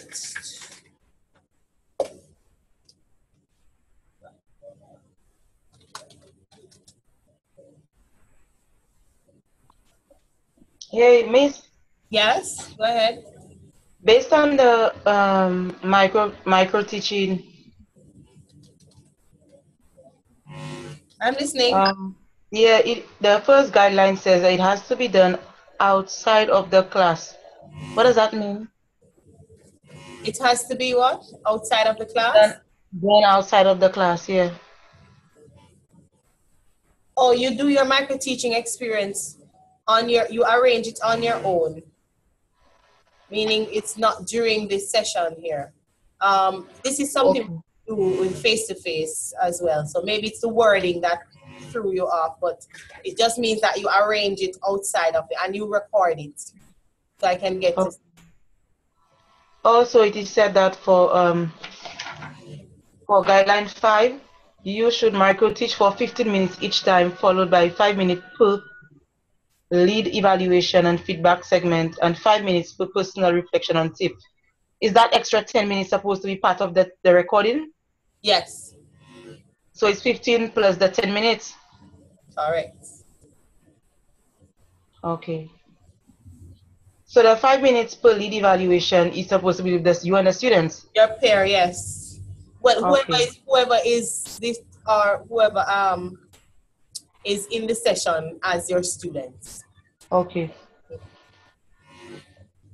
Also, for part B, it said that the video examples should be inserted before each section of the analysis, followed by your critique.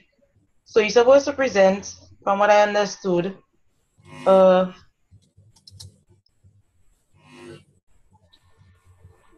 it's supposed to be like a PowerPoint presentation, no? Go again, when you're teaching? For part B. What you say? Part B. Number 3, write a critical reflection on how you manage each of the components of the lessons above. Use PowerPoint to present this analysis. So in the PowerPoint presentation, you are supposed to have the clip, each 15-minute clip, right? Of your teaching. All right. Yes. All right, what I'm going to do, let me make it less technical for you.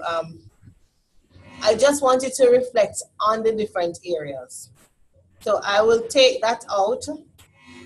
What we normally do is we ask you to put in snippets of your teaching experience and then reflect on it. So that means you have to do some video editing and so on. So I'm making it a little easier, and all you have to do is reflect on the whole teaching experience. Via PowerPoint? No, just record it, just as though you recorded everything else. Okay. Right. So no PowerPoint. So what I'll do, you see that additional 5 minutes? You use that section to reflect. So it's 15 minutes for your, I think it's 15% for the teaching, and 15% goes towards the reflection part. No, it's 15 minutes. No, I'm not talking about the time, I'm talking about the percentage. Oh, okay, all right. So the assessment. So okay, and you do your teaching, and then you do a 5 minutes reflection. And trust me, 5 minutes is a long time to reflect. Okay, also burn the output on a DVD, all 3 sessions on one DVD. Yes, ma'am. You don't need, I don't think you should need more than that. I beg your pardon? I don't think you should need more than 1 DVD for them. Okay. All right. Okay. Thank you. You might not necessarily be able to, well, you won't necessarily be able to do your reflection right after you've done your micro teaching. It will take some amount of thinking, some amount of reflection. So you organize yourself how it's going to be done. Just make sure that whatever it is you have on your DVD is clearly labeled. Okay? Okay. Dana and Jessica, I don't know if you took the opportunity, you went through, I think Dana sent me a message and asked about the assessment, and I responded. But when Thalia comes back and that's done, then we can talk about it a little bit more, if anybody has any further questions, so that we're clear. And I was saying we are supposed to do 15 lesson plans. The 15 lesson plan, the time required is the same 15 minutes? No, regular lessons. So 40 minutes, 45 minutes. Okay, your regular classes are. Also, that free 15-minute lesson plan is not part of the 15. That's just the free lesson plans, the free 15 minutes lesson plan. It is not part of the 15 lesson plans. No. What I want you to do, what normally happens is they do 20 lesson plans, and they do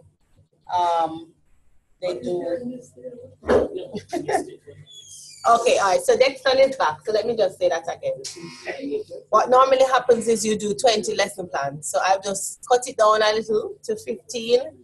And what I'm asking you to do is that you do your 3 micro teaching on whatever the 5. Let me say this. Yes. Units 2 and 3 have 20 objectives combined. So you can create 20 lessons from, right? So you would select your lessons from Unit 2 and 3. So I'm asking you to do 15, and of the remaining 5, you choose 3 and you micro teach.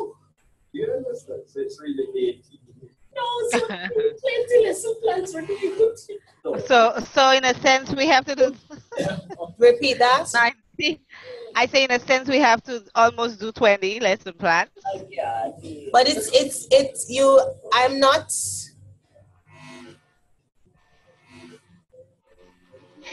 Yeah, I still want you to include the plan on there.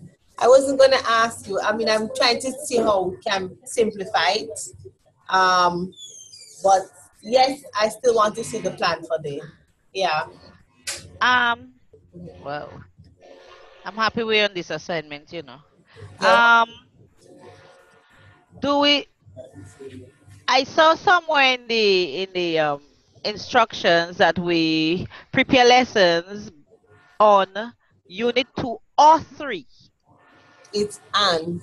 Oh, okay, it's and. Yeah. All right, thank you. All right. Would you like me to then? I could change it up and just say use 3 from the 15. Would that make it easier? Yes. Oh yes. Yes. Okay. That's superb. All right. I see Dexter light up, so we work with that. Okay. So it's our choice. So it's our choice. We choose whatever we want, whatever objectives we want. Whichever ones. So you get a choice. You choose. You do your 15 lesson plans, and then you choose from those 15. You choose 3, and you micro teach. Remember, you will not have the same length of activities, same time frame for your introduction and those things. So you have to make sure it lasts. The whole experience fit into the 15 minutes, and then you do your peer evaluation or your student evaluation session. So it's 15, not 15 plus 3 again. No, just 15. All right. Yeah. I also noticed in the outline you said that you want to see us doing evaluation in the recording. Yes, you're going to do your reflection. So for the reflection, part of the video, you don't want to wrote it down. You want to see us going. No, I wanted to say it. You can write it down and then you can say it afterwards. That's fine. But I need you to record it. So what I was saying if you record it, can you just record it and that's it? You can record it. I mean, I think if you are not able to speak so fluently, I think automatically you would have written it down. So, I mean, I'm not making it mandatory. I'm really trying to see how we can lighten up this thing.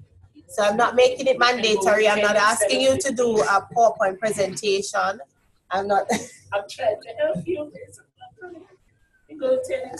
No, you see, those who are not, we work with the 50. Miss.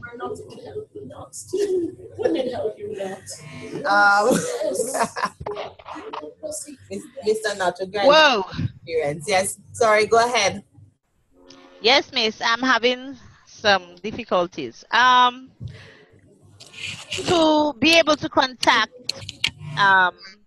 persons for students in for my micro teaching, that is a task. Also to get a classroom, that's another one. But the biggest one is time. 4 days a week we have class, and those classes are very lengthy. By the time the classes are over, it's like the day is over. Mm-hmm. And when I look at the submission date for the micro teaching, that's the 7th of August. Okay. And the other one is the 11th of August. This thing gave me a headache. I really wish it's the 14th. Probably the 14th, not the 11th. The 7th and the 14th. Right, the 7th and the 14th, you know? All right, what? All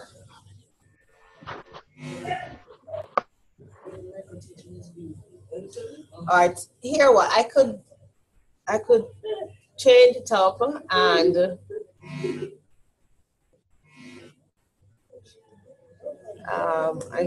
I know you're trying your best. Repeat it? Yeah, so I said I know that you are trying your best. I'm trying to I can see how I can yeah, you feel our pain. Because with two courses, you know, and by the time we're done, the day is over.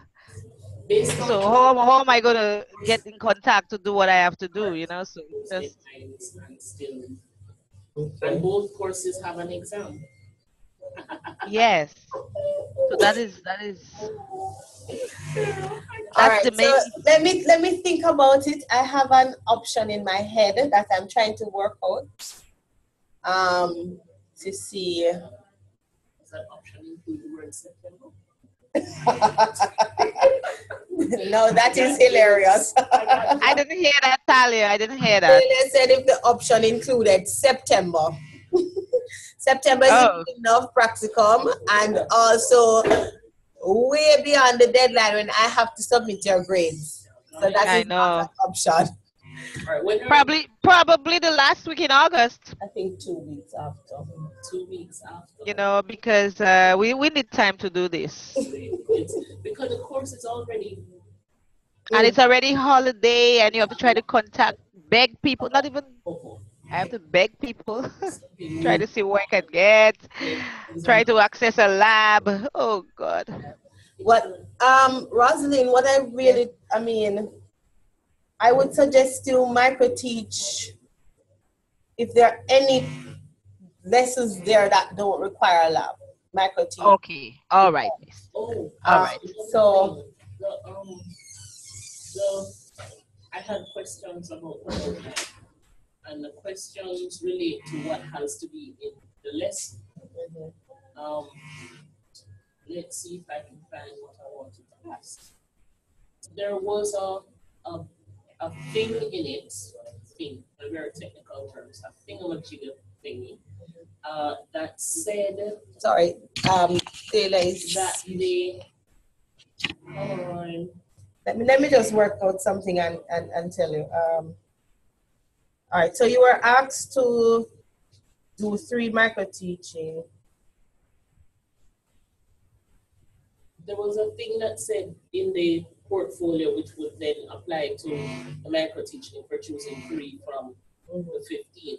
It said that the lessons must emphasize a different level of thinking, surface achievement, which is what we're covering right now. But one of the 3 methods or one learning resource must be new in each lesson.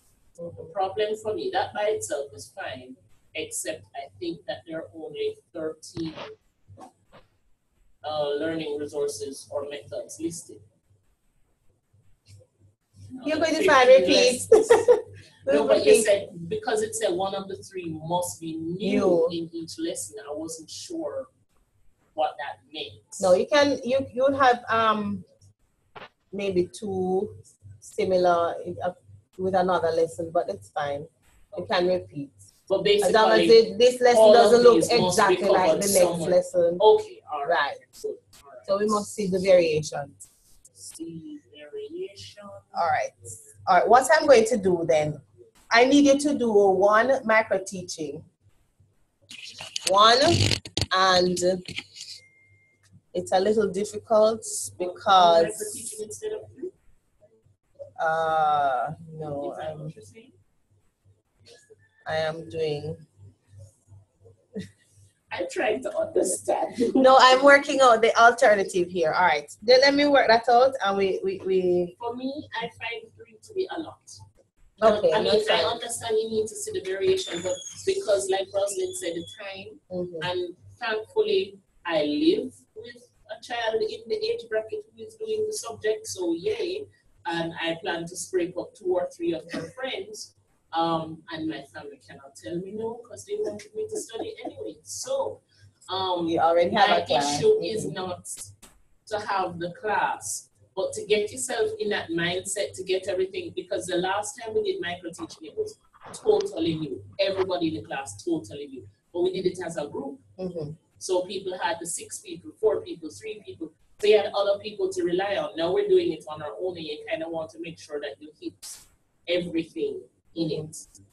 So 3 is a lot. I mean, all right. Okay, so here's what's going to happen.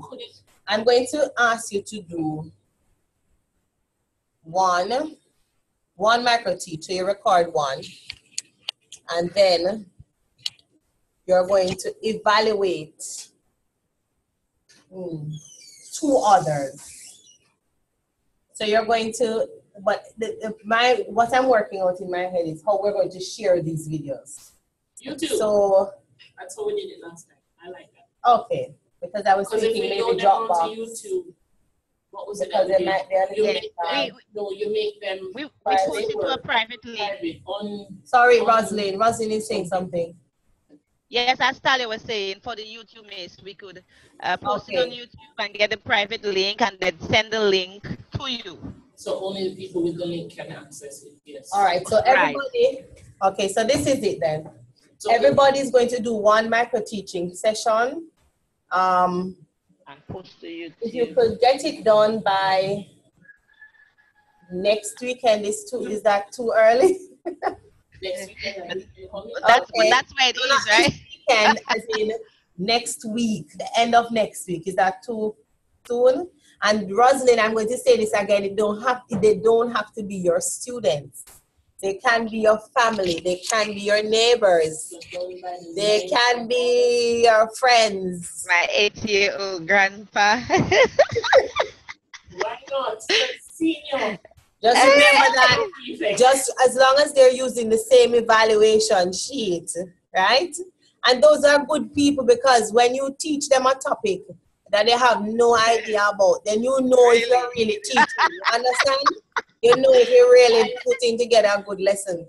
So, yes. The evaluation is for the students. The The one that's on the VLE.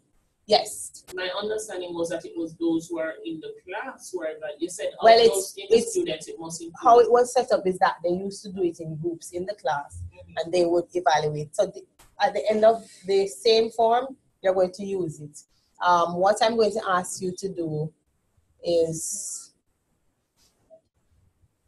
you could use the same. I have other forms that you could use, but you probably use the same form, and you evaluate your classmates. So this is what will happen. You will all micro teach and you'll upload it. Maybe that time you'll be able to meet the August 7th deadline. You think so? Okay. So you can do that one lesson by that time. And then each person is going to choose 2, and you're going to evaluate those 2 lessons. So your micro teach, you get a peer evaluation, you evaluate yourself. And then you're going to critically analyze 2 others. Okay. That sounds more doable? Yes, miss. Okay, so let me make critically analyze by when? All right, the critical. So miss. Yes. So that means we don't have to burn the DVD again. Yes. No. Still, I want. Still have to do the Noel. Yeah. You have the link. Still do. So you'll have your video, your remember I have to keep a record. So your video, your reflection, and then your critical analysis of the 2 videos. Put that all on DVD. Now that is going to come in. Well, I don't know when that's going to come in. You probably have to upload it to Dropbox so I can mark it in time. But I will have to. We'll have to have a copy on file for you. Miss, if it's the space. Yes. Can you please repeat what we should have on the DVD? I heard the video. Or what? That's our video. Everything that you do. So it's your video. Yes. Your analysis, your evaluation of your reflection. Sorry, your video, your reflection. And that should be voice. Yes. The reflection should be voice. Video, not just voice. Video and audio. For the reflection. Yes. And then your critical analysis of both of the other 2 videos. So that should be video as well.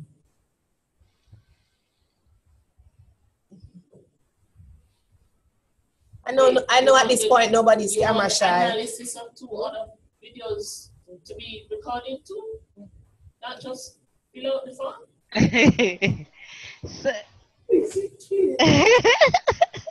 What is wrong? Oh my God! It's not easier. So I have to practice, listen to myself speak, and then when I get it right. So you want to record? Is it that you want to fill out the form and? Yes. I thought it was that. I thought we would want to just fill out. Okay. Show of hands if you want to just fill out. Now I'm being very liberal here today. I know. Just fill out the form and submit it instead of recording. Okay, but I still need you to record your reflection. No problem. Okay. I'm counting over here too. All right. So so for the reflection, we just talk. And 5-minute talk. Yeah. But I think there is a guide. There are some guidelines.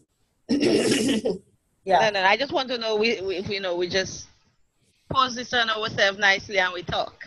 Yes. Well, all right. All right then. Okay. So, question. The DVD comes in by the 14th. The recording, we will send those links by the 7th. The 7th. So Can we put the links on the VLE? yes. Okay. Let me work with that. And then once it's in the forum, we can access each other's. Okay. All right. I can do that. Seriously, Yes. for us, well, in Dominica and in St. Lucia, how are we supposed to send up the video by the 14th to you? All right. This is what I was saying. You'll have to either upload it to Dropbox or I think your reflection shouldn't be long. So Is there a coach from UAE Solution? Is there a location? But then with us in St. Lucia, when I found out for Dr. Daly, the last time we had to send up the video, you can drop it. Yeah. the mail is not sufficient. Sorry, repeat that. Dana? No, I was saying the mail from St. Lucia to Jamaica, UAE, Yes. St. Lucia to Jamaica, it's not a consistent thing. Okay. It's not, so it's like, it might take a while if I send it through there for you to get it. Okay. If you FedEx it, it will reach fast. Well, yeah, but that's what I'm saying. Do we incur our personal costs or do we, Well, I'll have to find out from Miss Mills what exactly the online office, how they normally treat this. Because we always want to have something on file to say you submitted your assignment, etc. okay. Right? And I know each lecturer has a separate way that they want their lesson plan to be. Do you have a set template or something? There's a template, yes, that I'm going to show you. Okay. Yes. Okay, just give me 1 minute, please. Excuse me.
All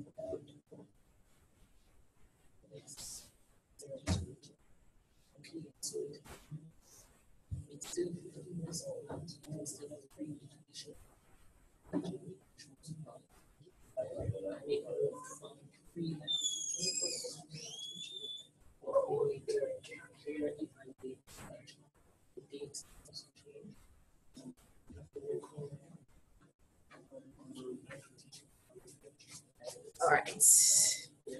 Okay, so let us continue. All right, so we're going to go until 1 hour time, break, and for half an hour, and then we do another hour and a half. So we finish at 3 hour time and 4 your time, right? All right, so we're looking at deep learning versus surface learning.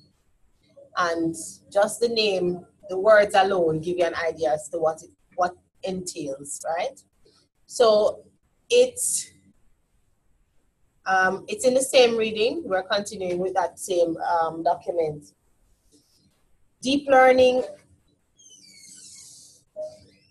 it forces learners to sort of analyze, and it definitely promotes reflection, right? So it causes the learner to think about the whole activity, the whole experience, the content matter, how it's relevant, how they can maybe even master whatever the skill is. So it promotes a sort of a higher level of thinking then, right? So the diagram in the document, 1 second, let me just access it. If you look at the diagram, it says deep versus surface, and it says deep focus on what is signified as opposed to surface focus is on the signs or on the learning as a signifier of something else, right? So what you find is that sometimes the surface learners, they tend to get distracted. They don't delve, they don't try to get additional information to support what they are learning. They tend to be easily distracted. The deep learner relates previous knowledge to new knowledge. So they actually build on what they already know. And the surface learner focus on unrelated parts of the task. The deep learner relates knowledge from different courses. I had mentioned that I'm trying to access it so we can share screen. Right. Right, I had mentioned that we have a curriculum, an integrated curriculum at the primary level. So that bits of mathematics is in science or in English and so on and so forth, to sort of get the students to understand that it is important that all the subjects have a place and that they're relevant and they kind of go hand in hand, right? So for the surface learner, information for assessment is simply memorized. And you know rote learning, you know about just recall. Relates, for deep learners, they relate theoretical ideas to everyday experience. And this is how they get to appreciate the subject matter. Sorry, I'm trying to bring up on this screen. 1 second.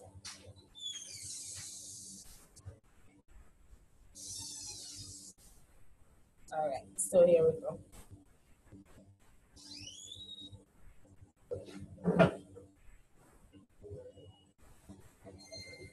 Okay, so continuing. So it relates they relate theoretical ideas to everyday experience as opposed to surface learners.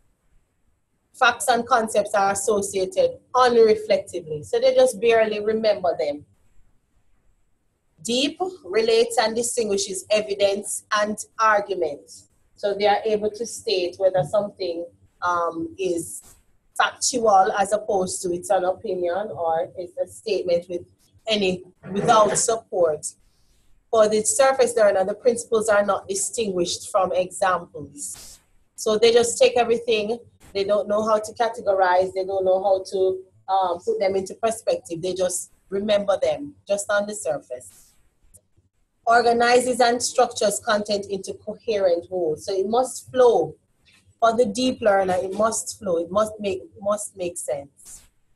As opposed to surface learner, the task is treated as an external imposition.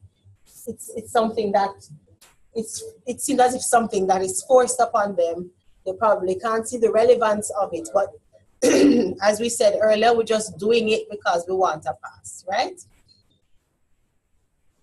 And for the deep learner, emphasis is internal from within the student, as opposed to the emphasis being external from demands of assessment.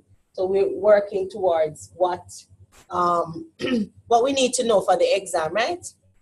You can tell that because a lot of students, a lot of them, when it comes to exam time, they ask, Miss, what am I getting on the test? Miss, what do I need to study? Miss, tell me the topics that I need to. And so everything else is ignored. As teachers, we do have to remember that we have had the students that we have in our class. I'm sure you can relate to one or two of them because we've had that experience as learners and we continue to be learners. So we have these experiences, right? And there are some subject areas that it's not so easy to grasp. It takes a little bit more out of you. And so you find that after a while, it might get even overwhelming as adults. And so you find that you just want to get by. And so you can move on and you say you have done that. So there are different reasons behind why students approach subject areas, which we looked at before, subject content in different ways. All right, so Biggs went on to say, understanding the disposition of each of your students will help you to meet their individual needs and interests, them in adopting another approach to learning if this is necessary. So it is important that you understand your students. How do you get to know your students? Just an idea of what you do prior to teaching them. What do you do as individual teachers? Prior to teaching them? Yes. Do you have a session where you... Does it have to be prior? Okay, during your first set of classes. There's always that icebreaker. I find that for my older students, usually you know them in some part or parcel. Either you've been seeing them because they're taught by your colleague, or you know them from your own class. So there's always that first couple of, say your name and what are you interested in and why are you doing this topic and so on. But I started recently, once we've covered the first month and a half, we're now getting used to each other.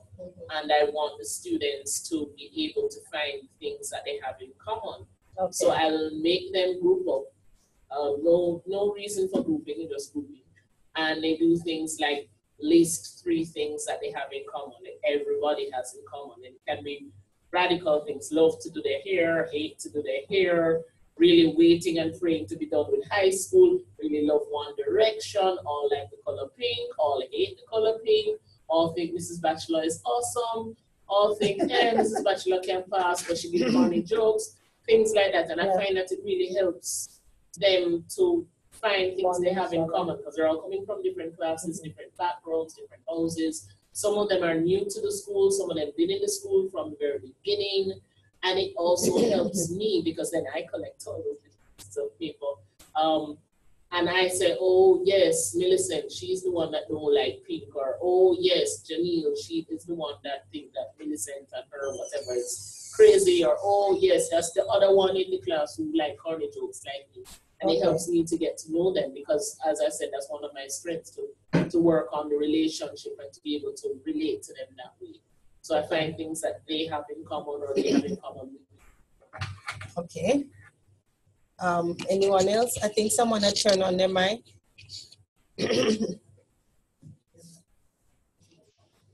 Okay. I think we can get to know our students by moving away from the bunking concept and forming a bond with students by getting involved in their learning. Okay. Getting involved. What you mean getting involved in their learning? Rather than just sending out information to them, you get them involved, you ask them questions, if you see they're not performing very well in a particular area, you call the parents, you find out what's happening with them, you sit next to them, you guide them. Okay. You show concern. Okay, so you show concern. All right, and interest. Okay. Anybody else? How do you get to know your students? Roslyn, one of the things I do a lot is I hold little conversations. You know, just try to be friendly, give them a smile, just, hey, how you doing? And, you know, we pull up, so to speak. Pull up. And sometimes we pull up at break. Sometimes on the phone, even WhatsApp. And through that interaction, little by little, you know, they would begin to tell me things, you know, tell me about themselves. I get to know how they study, etc., etc. That's just one way. Another way, when I get to the class, as Talia mentioned, you know, you have them introduce themselves, you know, and little by little every day you do a little more, and boom, you just start getting to know the students. Okay. You know, but establishing that rapport is very important. You get to know so many things about them, even personal things. The rapport. Yeah, that is one of the main things I do. Okay. You know, I don't think I'm more than them. You know, I try to be approachable, so to speak, to all of them. And sometimes I teach them, sometimes I'm not even teaching them, but we have that nice. Okay. I saw when Roslyn said WhatsApp, I saw an expression. I'm not sure exactly what expression was on Dexton's face, but I saw an expression. Dexton, you would never have a WhatsApp group with your students. Is that what you're saying? That's right. Yes, really. Well, I'm not hitting anybody that doesn't know. Don't get me wrong, but I try to keep my personal space personal. Personal, okay. Right? How I get to know my students, one, like Roslyn said, and that Talia said, I will introduce themselves and so forth. And in class, I pick on, especially the quiet ones, and make a point of picking, because when I was going to high school, I was one of the quiet ones. Okay. Right? So I make sure now, as I identify the quiet ones and I pick on them, and I try to be very positive. So when they give a correct answer, like, yes, good. And when they answer off, I say, well, okay, that's interesting. Let's get back to that one. So I try to build their confidence, talk to them outside of class. If I detect an attitude or so, I try to address it outside of class time. And one thing that I do too, which I don't find very, that I've done, which I have found very effective, is to ask other teachers, other colleagues about the students. Because I realize that many other times the experience that they have with those students, I don't have. They say, oh, that boy, he's so bad that I don't deal with that boy. When I deal with a student, I don't have a problem. Many students, I mean, I don't have a problem with them, you know.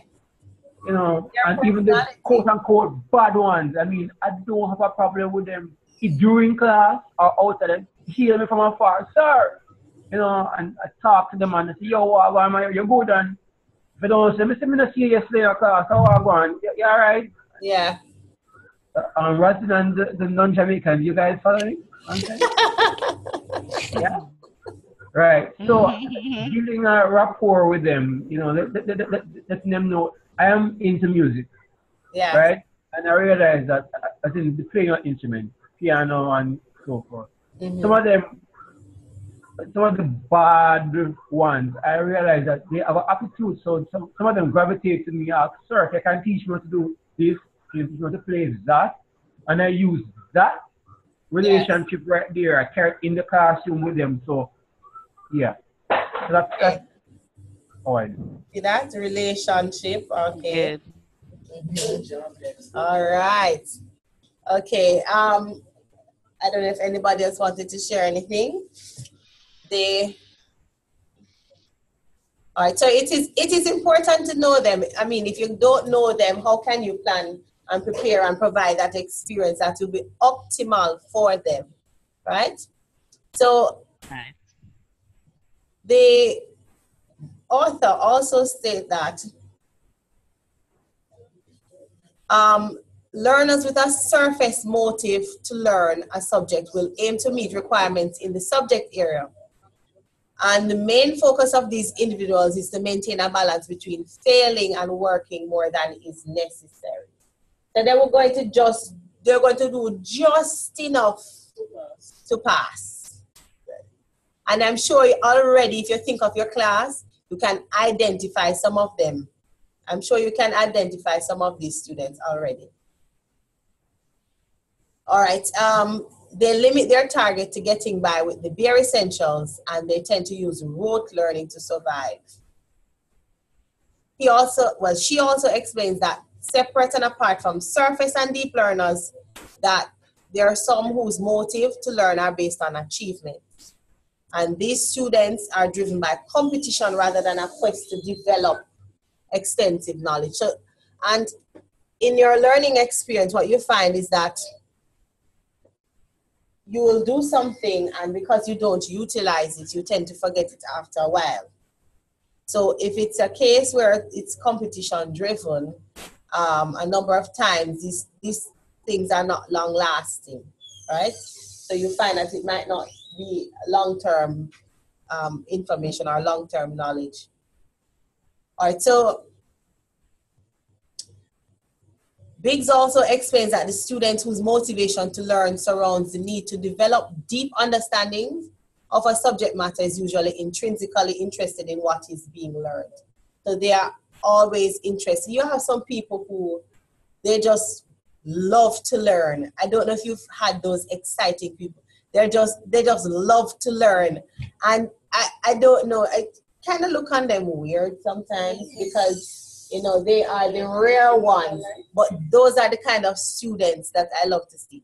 They are just so happy to get information, to research, to know more. They go above and beyond, to go read widely and ask persons. Whatever it is you tell them to do, assignment, they will do it, right?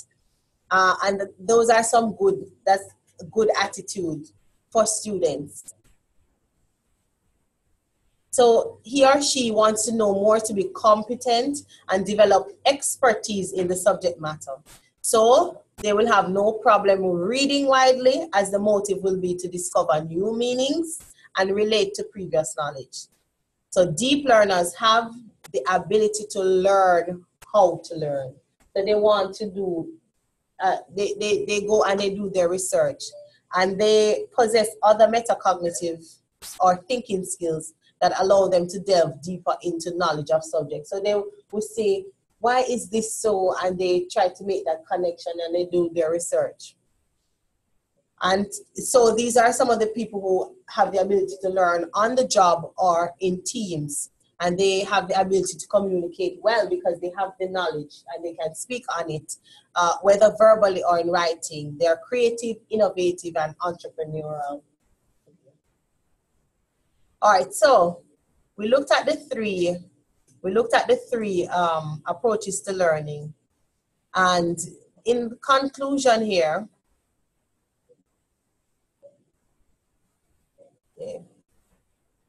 before I get to that, it is clear from discussions about these three that they lead to different kinds of affective learning outcomes. So here we mention again, it's mentioned in the affective domain. So surface learning results in the retention of actual details without making connections. Students who take this approach towards a subject usually associate their class experience with adjectives such as boring or dissatisfied. While those who take a deep approach towards learning in the subject area, they tend to understand the structural complexities of the subject-related tasks and develop positive feelings. All right, so now that we looked at that, there's an activity here. We already mentioned some of the mindsets that tend to distinguish the top performers from the poor performers. The activity says, explore the concepts of deep achieving and learning, surface learning within your school with a view to developing a classroom tool that can be used by others to assess the type of learners that are within an IT class. Upload this tool into your class discussion forum. Use the ideas you receive to refine the tool. All right, let me explain what exactly I want from you. All right, so you're going to think about what deep learning, achieving, and surface learning are. And you're going to create something, somewhat of an assessment, how you assess the students, how you know this is a deep learner as opposed to a surface learner, right? You're going to come up together with some questions that would seek to pull out the different attributes. And I want you to work in groups. I originally paired you up, but we now have 7. So I am going to put just 2 groups, one with 3 and one with 4. So let me work that out. Unless we could do 3. It's okay. I'll do 3, 2, 2, and 1 with 3. I'll do that instead. All right. So we have.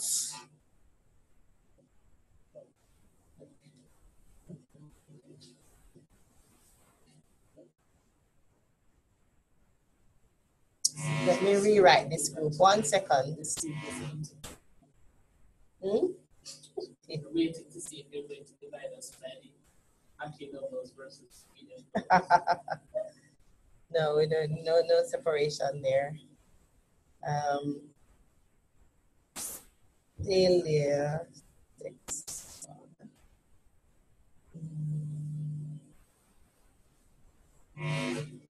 One second. I'm trying to remember.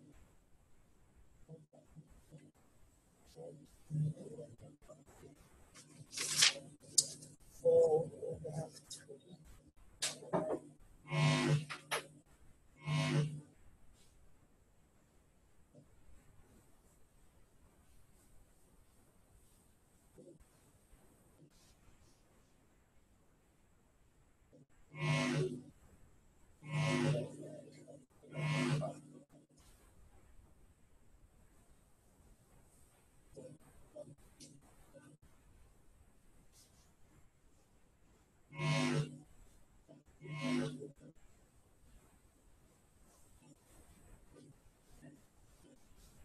All right, so I have, no, you know.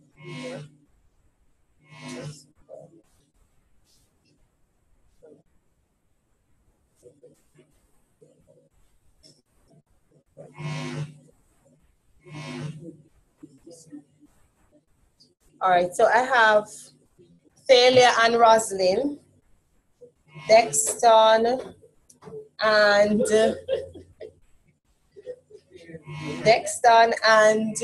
Ophelia, and then Jessica, Courtney, and Dana.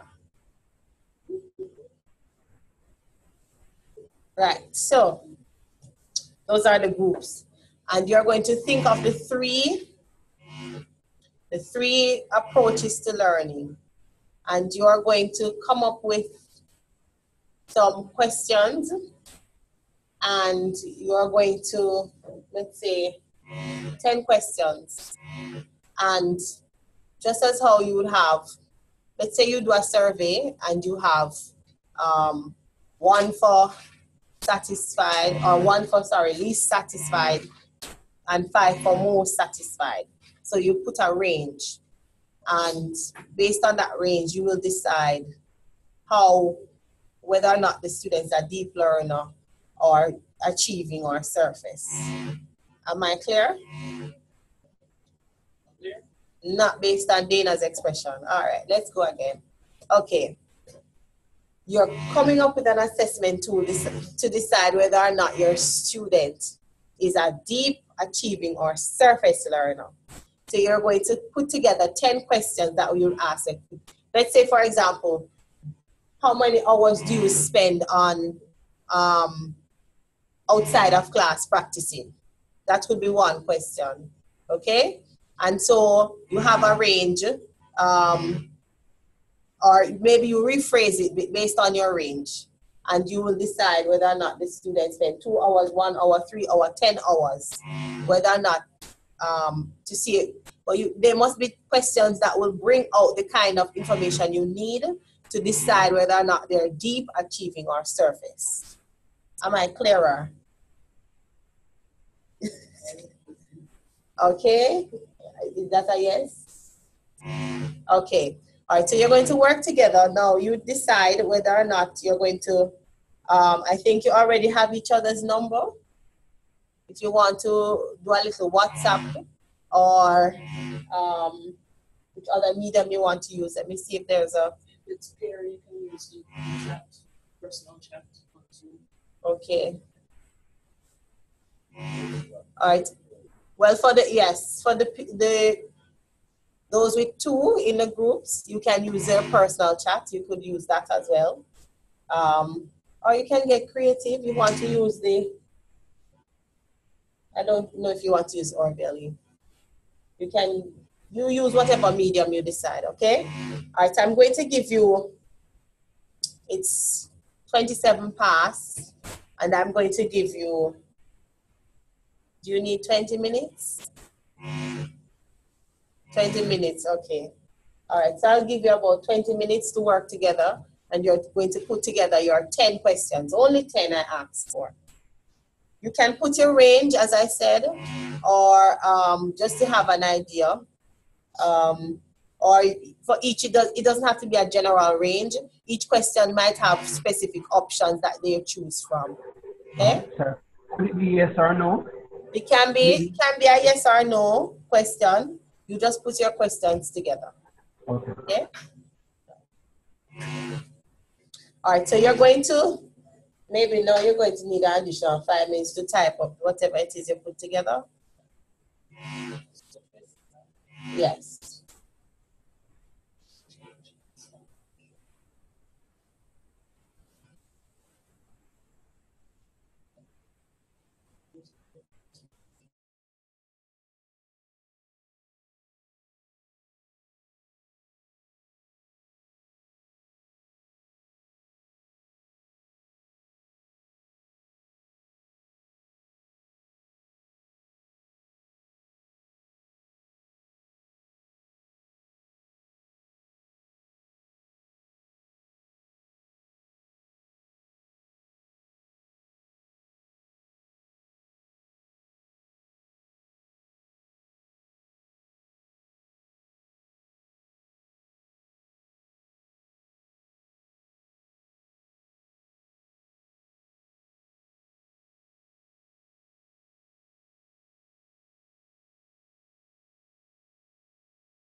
Miss, I have a question. Dr. Barry? It's Miss Berry for now. Oh, Miss Barry. Let me ask: who is the achieving learner? Where did we? It's in between. It's kind of difficult. Okay. They will know a little more than the surface, but they really just do it because of some sort of external motivation. So it is right. So it's in between. Okay. Answers your question? Sort of. I'm just. Is it mentioned in the reading somewhere? Yes, it is mentioned. but it's not as deep on the surface. But remember now, the questions you're asking are just general questions. What you want to achieve, if you ask a student those questions, at the end of asking those questions, you would be able to decide whether or not they're deep, achieving, or surface. So they're general questions that you're actually putting together to pull out the information you want. Follow? Okay. All right. Okay, so you don't have to categorize in terms of deep, achieving, and surface. Just general questions you want. Okay. All right. Thank you. You're welcome.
says classwork is where I must put. Let me put, Yeah, I just noticed a forum on the that says classwork on the week 5. I'm going to topics put- and the weeks are killing me. I don't know what is about that. I'm struggling. I'm looking at it. I really, let me tell you why I don't want to. I wanted to use the other container and not. You And can't do it. just copy and paste. I can do that. I can do that. Just You mean the bring one that doesn't everything have the over. underscore? The one that, yeah. Because then you guys have, and I would change up everything in there if I want to. Yes, please. I have 4 Okay, I'll do that. Thank you very much. All right, I'm so already I'll struggling just to trans. remember course names and Yeah. numbers and codes. All right, let me do that. Let me do that then. And then we'll just use the container from there on. I can delete what I delete.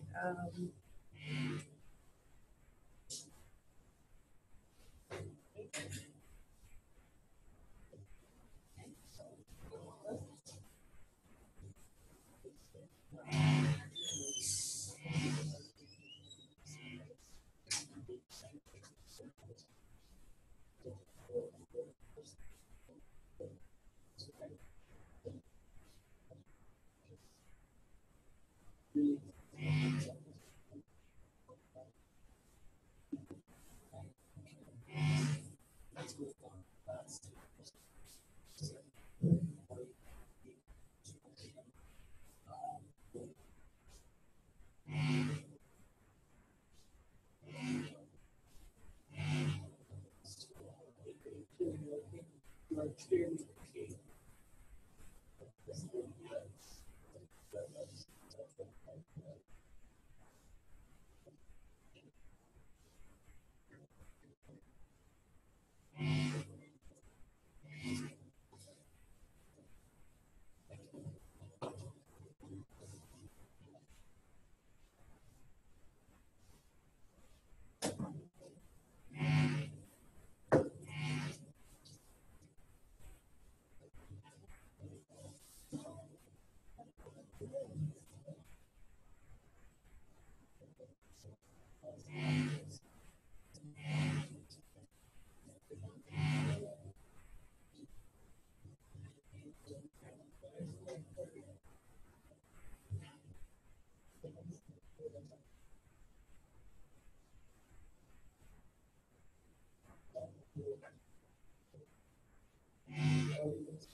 All right, so 25 minutes passed. Are you finished? 1 minute and 25 seconds left. Have a stopwatch. Okay, so is everybody finished? Is anybody finished, I should ask? Almost. No, not yet. Okay. All right, I will give you a few more minutes. What do you call them? Learners? Deep learners, surface learners, achieving learners? Yes.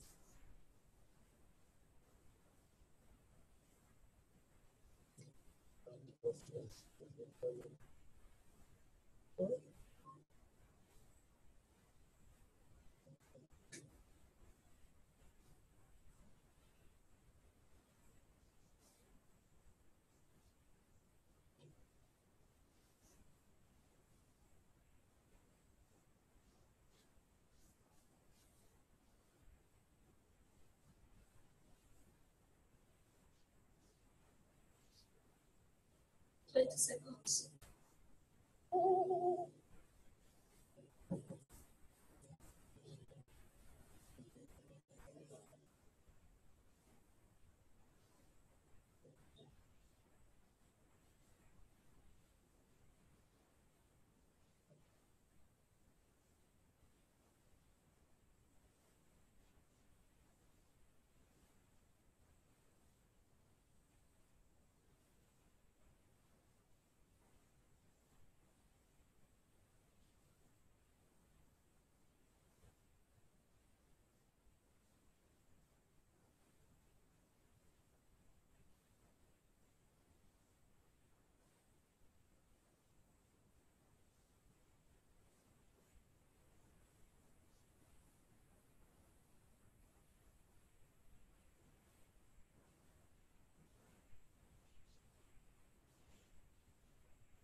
Okay. Okay, is everyone ready now?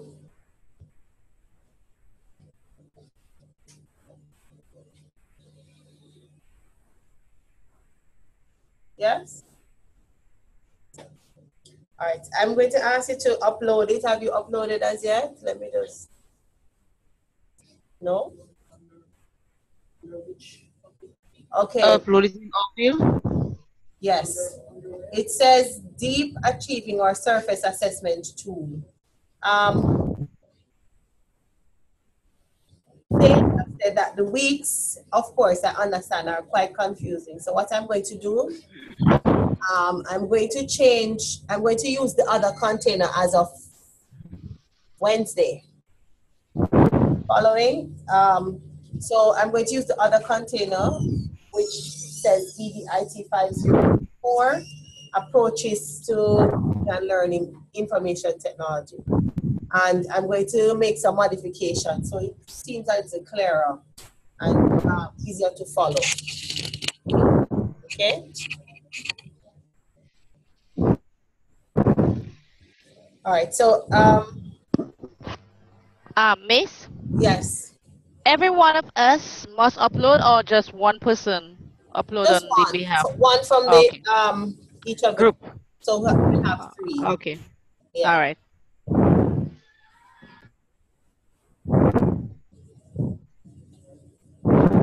All right, what I'll do, I will look at them and I'll give you feedback in the next class. I'll do that. I'll see what areas you looked at, see what the questions were, the kind of information that you brought up, right? If you want to continue working on it during your break, feel free to do so. But I doubt that. So you'll get half an hour break until 2:30 your time, and we are going to try and have a quick lunch and run back. No. 1 o'clock now. Yes. No. So what time do they say? We can well that. The last time we went 1:50, they were just carrying. Yeah. All right, so I was just told that it makes no sense to have lunch now. So sorry, I'm cutting your break. Let's take one, in which case they can be literally cut us. Have you had lunch already? Just a show of hands.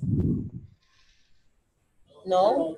All right, so I'll give you an hour. I'll give you an hour break. I see Dexton. Surprise? Yeah, I'll give you an hour. And all right. So we'll come back at 2, and then we're going to look at learning theories. Wednesday we will look at lesson planning. So yeah, take your hour, enjoy your lunch, and we'll be back at 2, 3 or 2. All right? And then we'll just do 1 hour after that. Okay.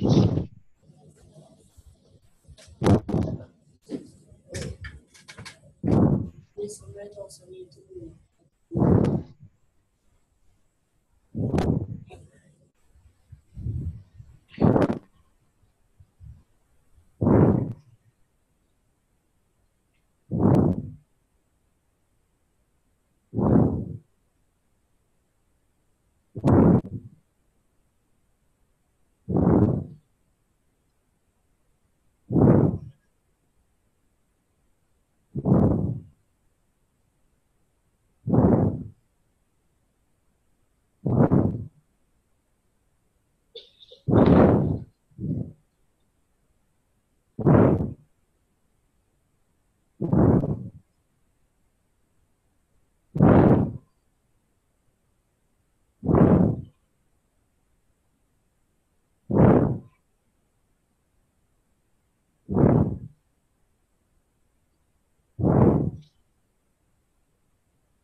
Ophelia, mute your mic.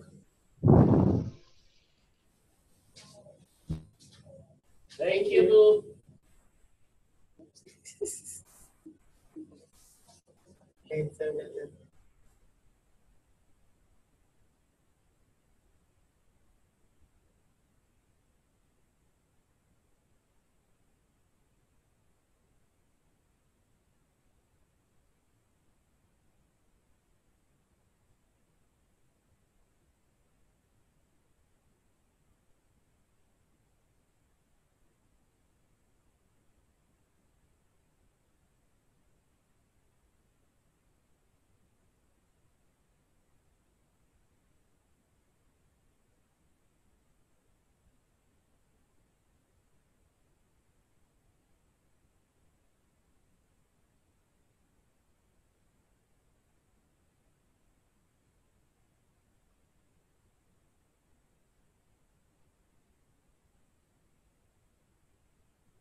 Courtney? Courtney?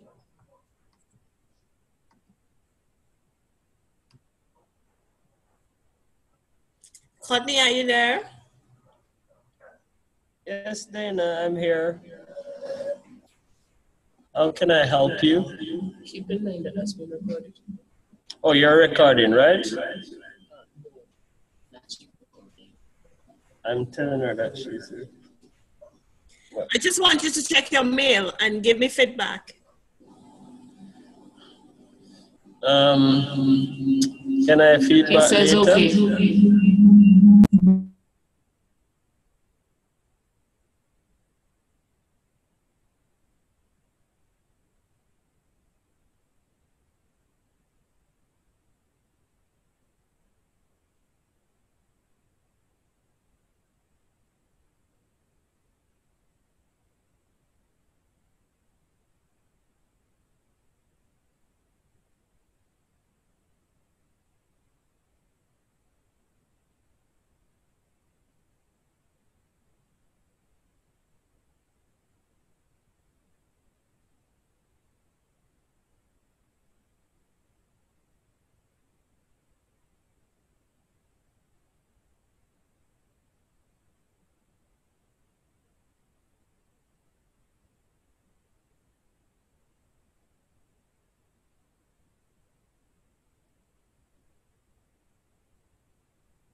I figured everyone was there, but they wanted to see me first. I was sitting here for a few minutes. Courtney and Taylor are at lunch.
All right, so Taylor, did you get?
All right, so we're waiting on, we're going to, oh.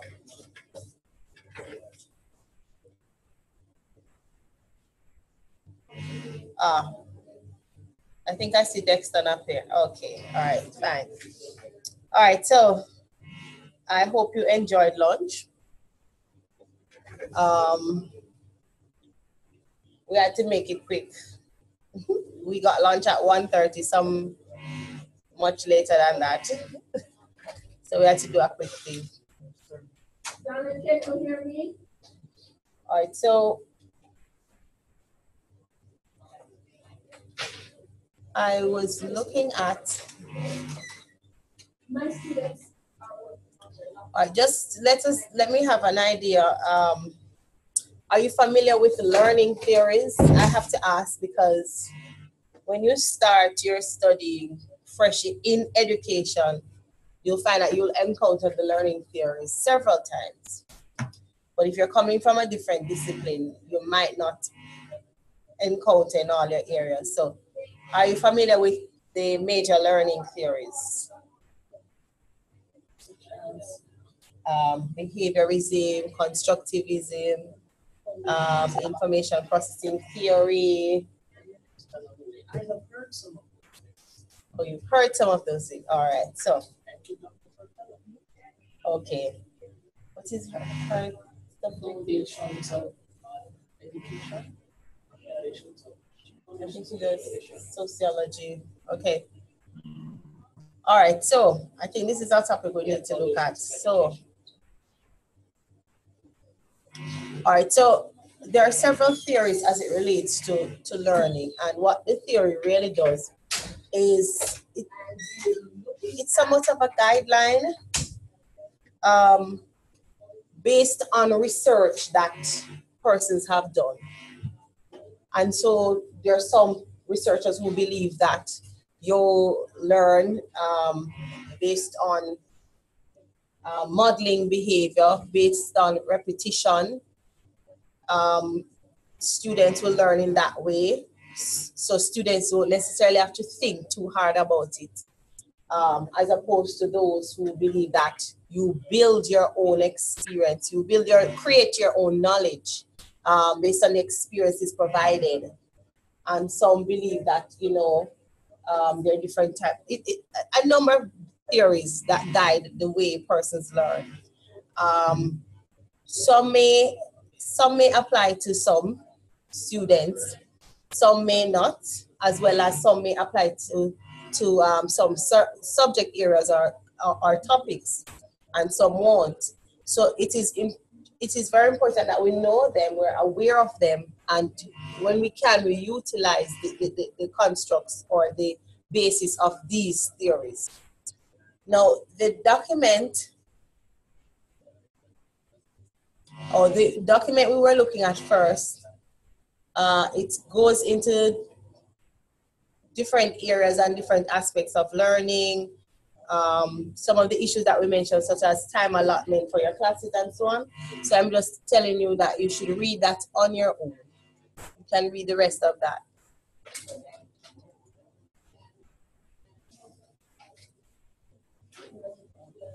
All right, now the link that says learning theories is the topic, is what we're looking at. I will tell you the name of the text. Hi, miss. Excuse me. Yes, go ahead. Yes, go ahead.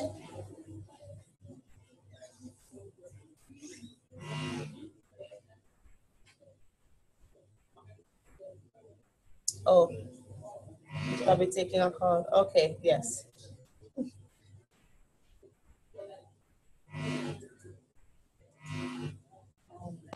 Yes, miss. Yes. Rosie just called me. She said she has no internet. Oh, okay. So she's not able to be on. All right.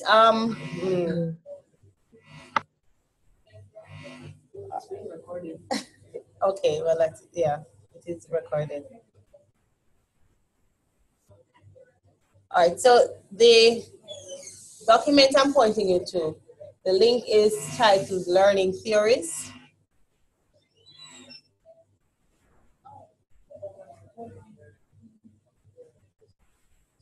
And it mentions quite a few of them.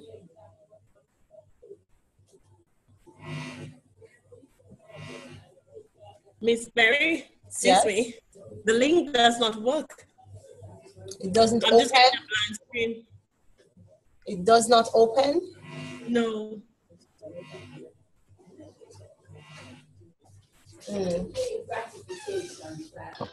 It's a link. Mine is opening. It says learning theories. That's what I have. It's The open. PDF document. The PDF, yeah, the PDF document is not opening for me.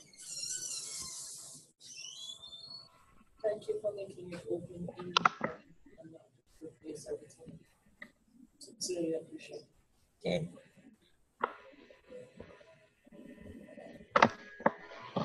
Specific place you want us to go in that document? 1 second. All right. So it. Well, mine is opening. Mine is open. Okay. All right. Beautiful. All right. Now it's very detailed, and it gives an overview of some of the characteristics of the different types of theories. I am just going to browse through it with you.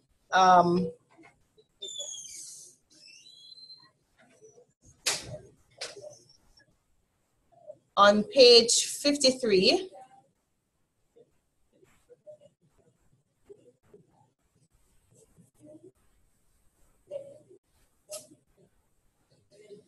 it talks about objectivists, and it says, and those persons see knowledge has a separate, real existence of its own outside the human mind. Learning happens when this knowledge is transmitted to people and they store it in their minds.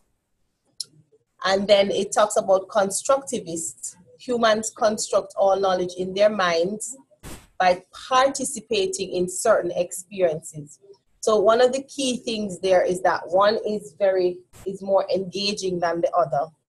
Learning happens when one constructs both mechanisms for learning and his or her own unique version of the knowledge, colored by background experiences and aptitudes. So as the educator, you have to be mindful of these things, and what you do, you create the environment. We talk about, these are the terms we use.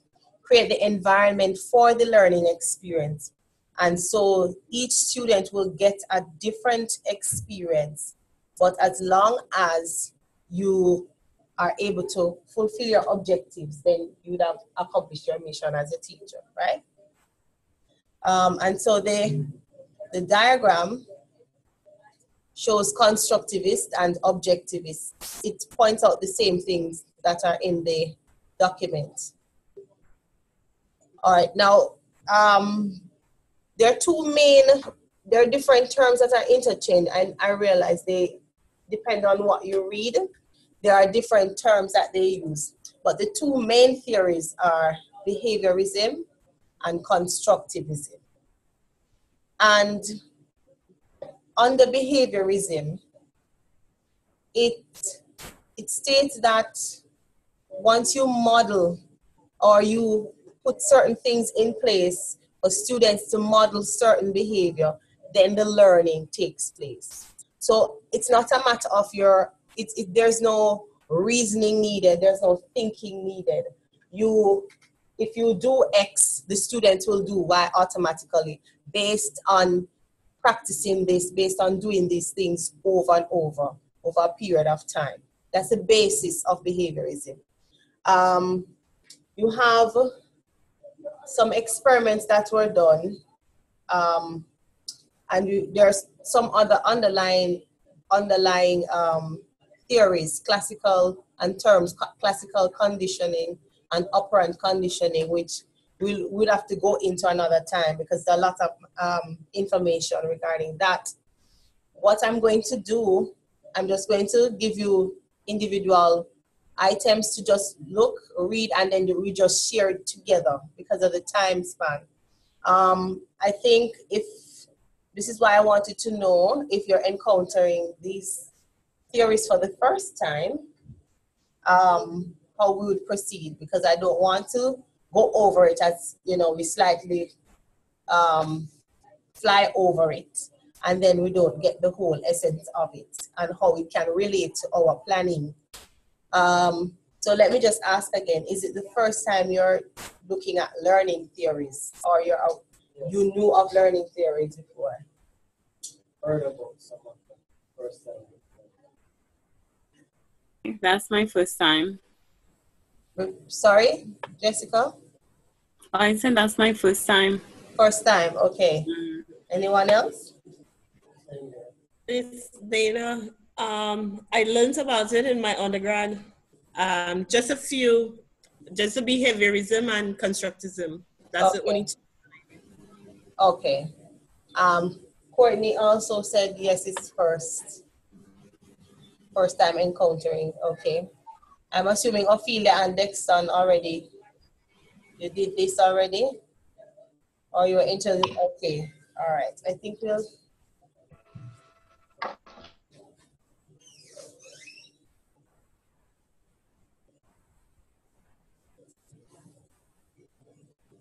All right.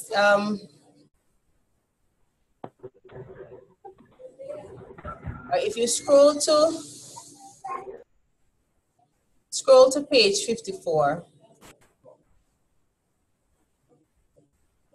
there's a table that looks at directed and constructivists as two different approaches or theories. Some persons say perspective to learning. Now, the teacher's role, behaviorist, yes. With the teacher's role, and as Taylor said, you can exchange, where it says directed, it refers to behaviorists. Different terms, depends on which author, they tend to use different terms.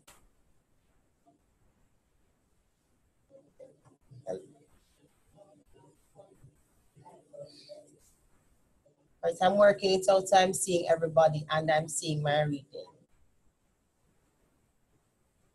Yes, that looks better. All right, so for teacher roles, the teacher is the transmitter of knowledge, the expert source, the director of the skill or concept through structured experiences. This is the direct perspective now. Then you have the constructivist, guide and facilitator as students generate their own knowledge, collaborative source, and assistant as students explore topics. You see the difference there? One person is giving the information while the other is assisting, very important, assisting the student to get the information, to construct their own knowledge, okay? Let's take a topic. Let's take an experience from, you've had years of experience as a student, right? Yes. Let's take one from the secondary level. Can you think of an experience where the teacher was just talking or was more of a behaviorist, was just presenting information? It's easy to say which one works. Which one? Just pick one. Just give me a subject area. Can I go first? Sure, go ahead. Well, before we came back, Taylor and I was just talking at lunch about a particular chemistry teacher that I had in high school. Chemistry. Won't call his name, but I loved chemistry up until third form, and then I dropped it when I was in fifth form because of that. He was, the least to say, a very boring person in teaching. He was just there talking to us, and his tone just, probably that's the way he speaks, but he had a very monotone, so he spoke like, and dragged his words. So it was just almost impossible to maintain any learning in that environment. I could not understand anything. And prior to going into fourth form in chemistry, I had like 95 average. When I got there, everything just went downhill. So I just give it up and didn't want to chemistry. Oh my gosh. Wow. All right. Anybody can share an experience now where the teacher was the guide and facilitator?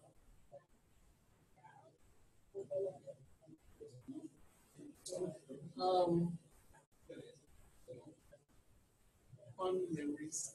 Hold on, Jessica, you had something to say? No? Okay, go ahead.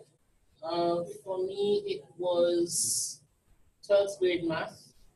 Mr. Layton, these guys have heard me talk about this before, where everything just was related to everything. Yes, that Mr. Layton, yes. Does something for a 12th grade girl with this man on a motorcycle, young and cool, and he knows the dirty. So I can't help it, he impacted on me. All right. Something that isn't male affect appealing to my see, but I'm sometimes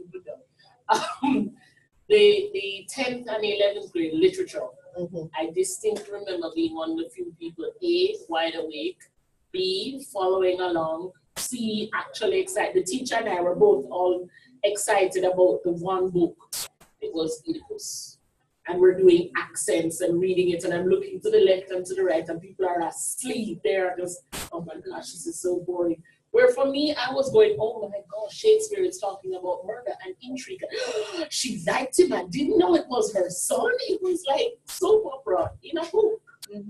And that was exciting.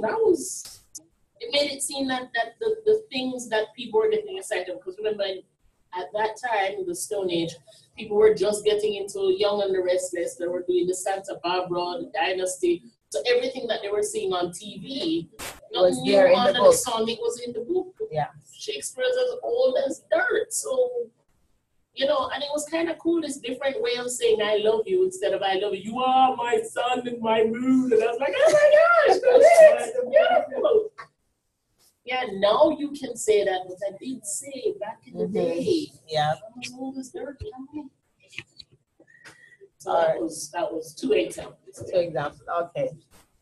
All right, so the teacher is really supposed to be the guide and facilitator. And so we tend to promote certain terms now, such as student-centeredness, to make sure that what you do, that the lesson is student-centered. So you don't talk and write on the board and write down these notes or dictate and have them write notes and so on. You make sure that there must be something that the students can relate to. So you are aware of this. This is why it's important, and that little exercise, to get to know your students. So if it is music, as Dexton said, if it's music, you use the music and get to them.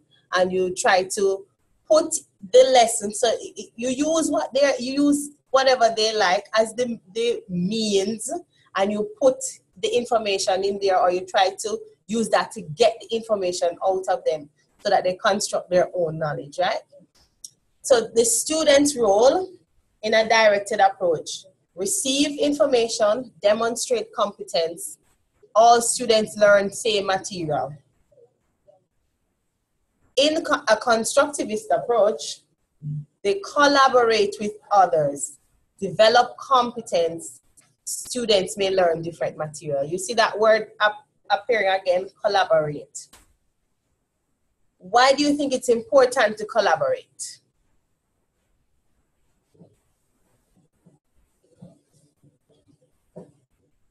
Anybody? Why is it important to collaborate? I mean, at the end of the day, you're doing your own exam, but why is it important to collaborate? More than one point of view. Okay, I have an answer here, more than one point of view. Because we learn from each other. Yes, you learn from each other.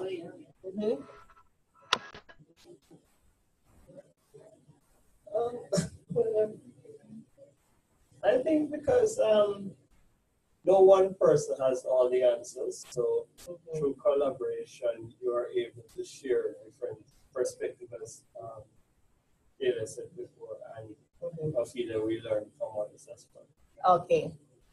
All right. One thing you have to remember is that you should not plan your lesson in a rigid sort of way, in a box. You have to remember that your lesson is supposed to be preparing your students to go out into the wider. So you're helping them to develop. And when they go out there, they will have to work with people. So collaboration is very important. Remember that video?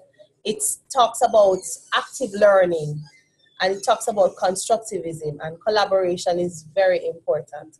not a lot of people know how to work with other people. And so you start to build that from there.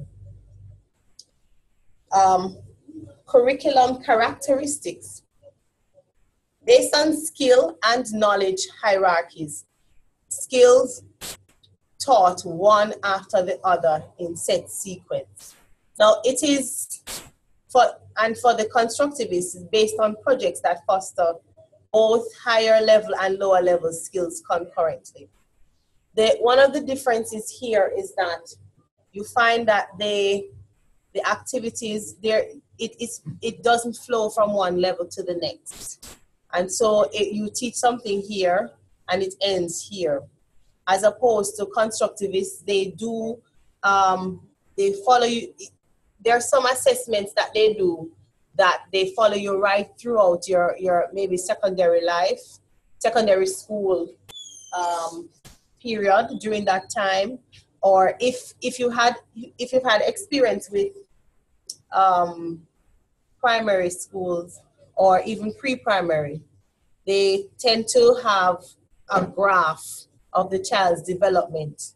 So they have projects, ongoing projects, and what they are trying to promote now are is the term project-based learning, so that you see that incremental development of the students over a period of time.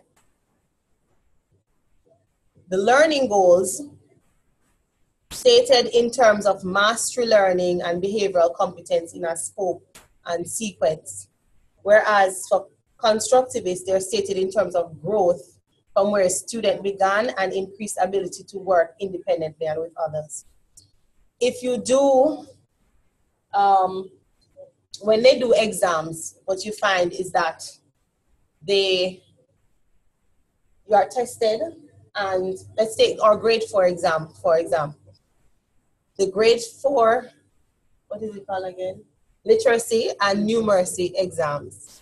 I don't know if you have that there. Do you have it in St. Lucia?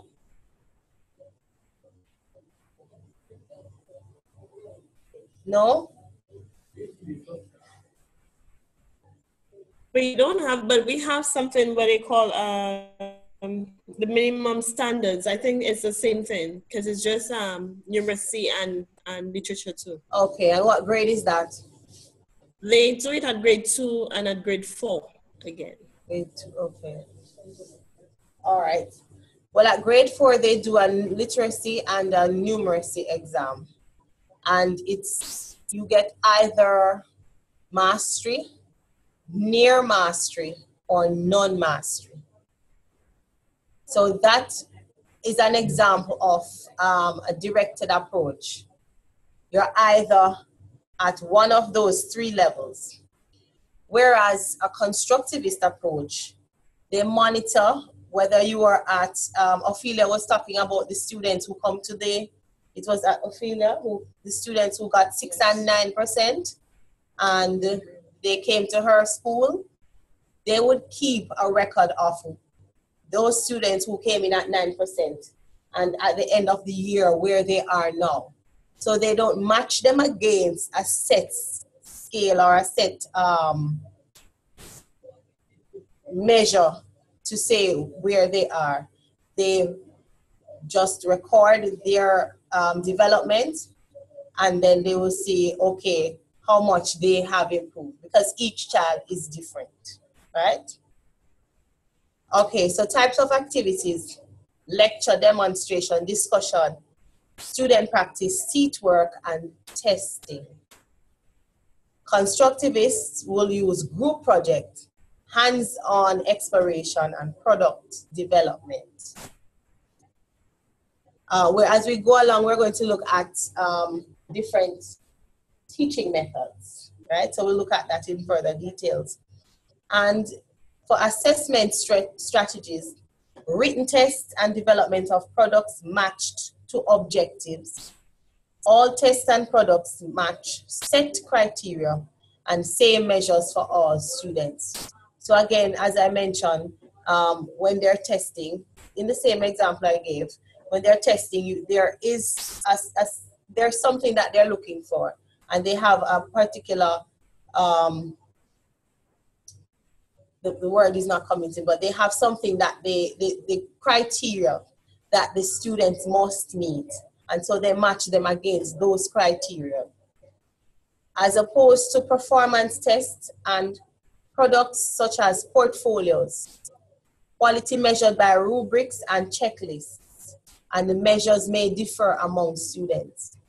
One of the things that persons have stated as it relates to the different theories and different perspectives in learning is that when it comes to constructivism, persons have stated that the curriculum should vary, but it's difficult to have a varied or varying curriculum because you have a large group of students that are utilizing this curriculum and you can't keep changing it. You don't know if the curriculum is effective, so you can't keep modifying. So you work with your curriculum, but you know the students that you have, and so you, in the individual lessons, you create the experience that is needed. Right. All right. It's 2. What time is it? Wow. Time is flying. All right. I think what I'm going to do, we're gonna continue. All right, I'm going to just do a little activity for the remainder of the session. I know what it's like when you just had lunch.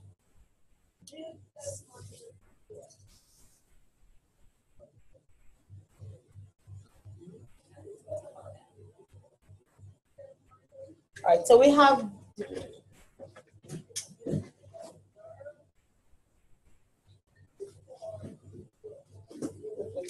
all right, so we have 6 persons, and in your, yes.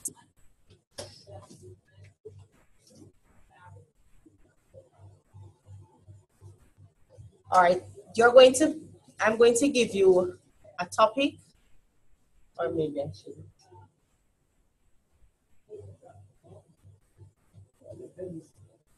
All right, I'm going to give you a topic from the CSEC IT syllabus. Change your mind, you shouldn't. Who was Rosalind in group with? You? Okay, so I'm going to put, it was Dana and who? Okay, so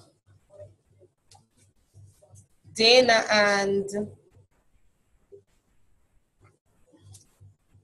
I'm trying to figure out which one of you have more experience in IT. Dana, Jessica, and Courtney. Okay, so Jessica and Courtney.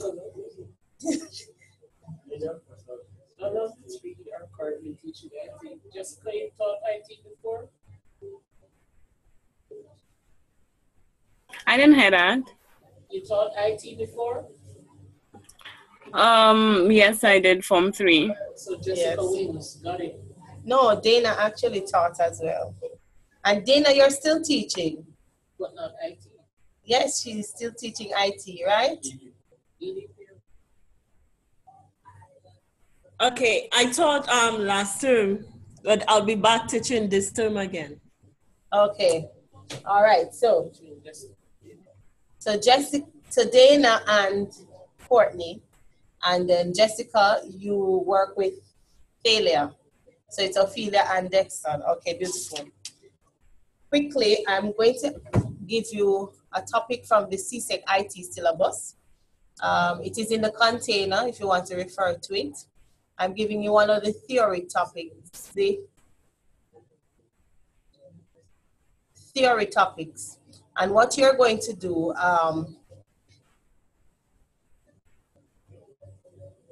it is always easy to take the topic and present the information in a PowerPoint presentation.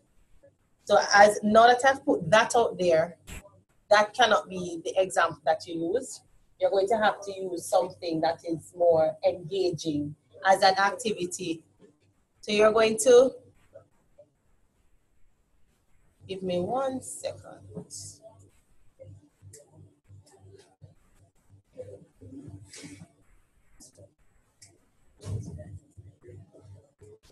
All right, so I'm just looking at Unit 1. I know this is one of the theories.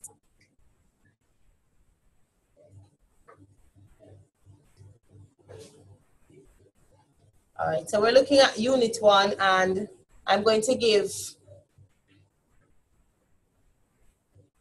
Courtney and Dana.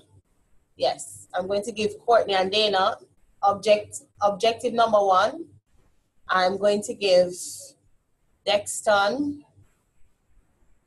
and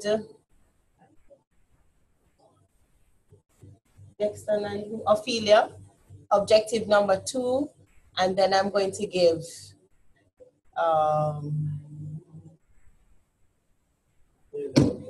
Taylor and Jessica objective number 3. All right, so from Unit 2? Unit 1. I'm just an activity, taking it from Unit 1 this time. Oh. Yes. All right. So are you seeing Unit 1 from the syllabus? Fundamental of hardware and software? Yes. All right. So when you see a topic like this, automatically, if you're going to teach it, in our regular classes, the easiest thing is to just put the information, the presentation, and we go and we tell the students. So I don't want to see that. I want you to come up with an activity that will help the students to understand, or to help you to achieve your objective, the objective that is stated there. So you can come up with 1 or 2 activities, but it cannot be anything like presentation, chalk and talk. It has to be something engaging. I want you to think about it based on the topic you've been given. I'm giving you 5 minutes to discuss it with your partner, and then you're going to share it. Okay? 5 minutes is a long time.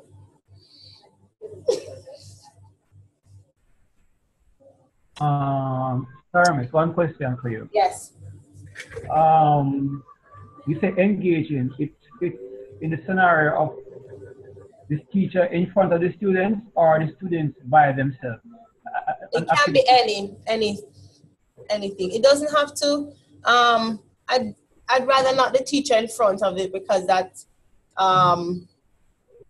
again, it becomes the teacher as the leader. I'd rather, if you wanted to do something with the students by themselves, the teacher must be present, because he or she manages the class. But anything other than that, you can work with. That's fine. Everybody understands what you're asked to do?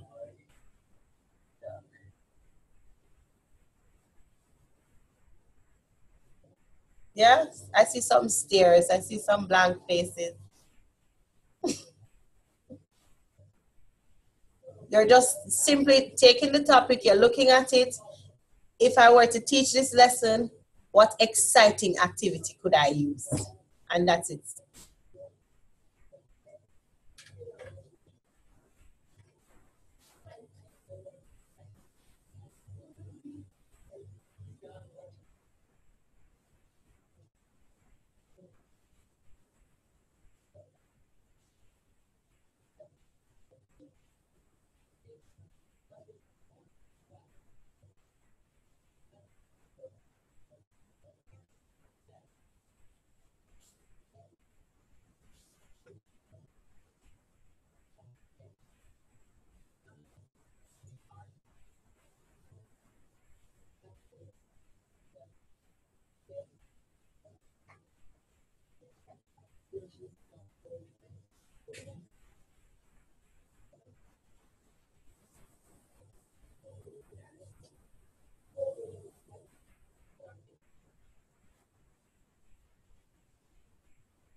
All right, are we finished? Yes? Okay. Yes. All right, so anyone can talk.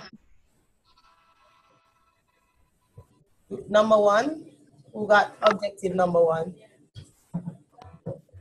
We, Dana, myself.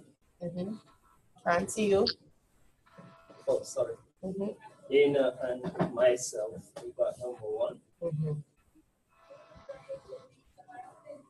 Okay, so we were looking on, you can jump in at any time, Dana, right? We were looking at first formulating them in groups of 4 based on the different areas, input, output processing, and each group will be assigned just start to think about what they know about computer. So we're not telling them anything about computer or anything.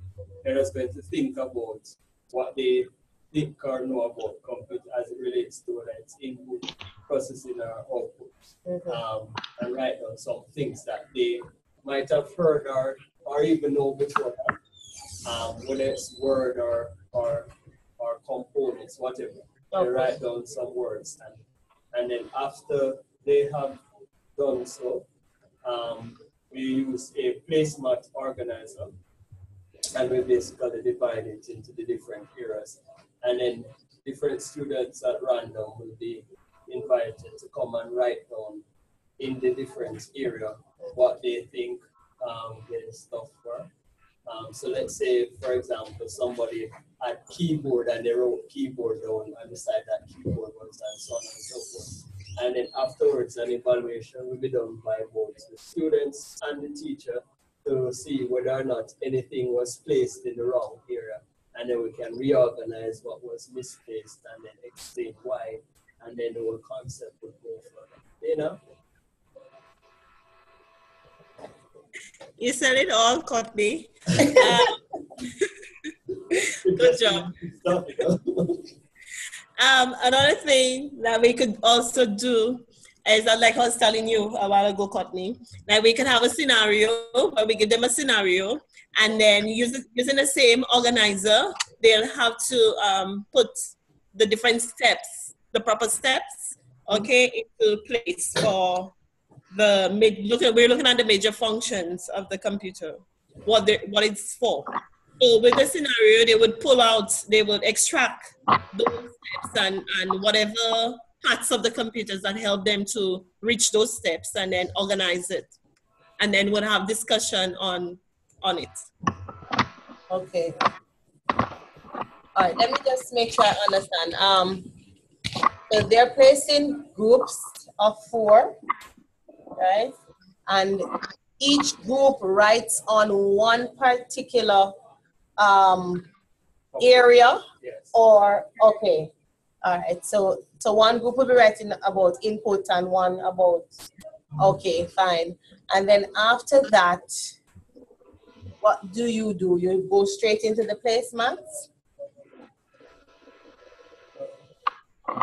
We invite them to so the general objective is for them to just, based on whatever group they have, they are going to think about anything that they know about computer. Okay. And they are going to, in their different groups, say whether or not this is an input or it's output, and what they think it's for. Okay. So they'll be writing it down without anybody telling them whether it is right or wrong. Okay. So there could be the possibility that somebody could say that the printer was an input. But we just want to get to see where they were or what they understood. Okay. Once they wrote it in the board now, then we could always now reorganize as per. Okay. Okay. So after the placemat, that's when you give them the feedback as to what is. All right. Yes, and of course they will be guided into making the right assumptions. Okay. All right. All right. Thank you. Give me number 2. Okay, that's Ophelia and Dexter. Uh-huh. All right, we're going to place students in groups of 3, and we're going to have them to do a research. So they're going to do a research among themselves. They're going to discuss. They're going to get pictures. They're going to put the information together, and they're going to present. And we're going to guide them as they present. Okay. All right. So Go ahead, Dexter. Yeah. And so the groups, so the the main objective here is to explain the functions of the hardware components for the groups. So one group will be focused on the CPU, another on the memory, another input and another output devices, and so forth. And they're also free to use whatever media to present the information, including short video clips. Yeah. Okay. All right. So they research and they present their information and in whatever way they do. So you're not rigid on the format that they use. Okay, and then you give them, okay. And of course you give them a feedback. All right. Okay. Okay. And the third one? Anyway. We got number 3, which is talking about the storage. And so we thought it would be a good idea to give the students actual ROM chips, etc., for them to compare. Not necessarily for them to find the differences, but for them to recognize their size, where do they go, that just by looking you can't tell. And then to begin a process of maybe using an interactive whiteboard, have some matching statements, and by doing I guess it would be what do you call those things, treasure hunt.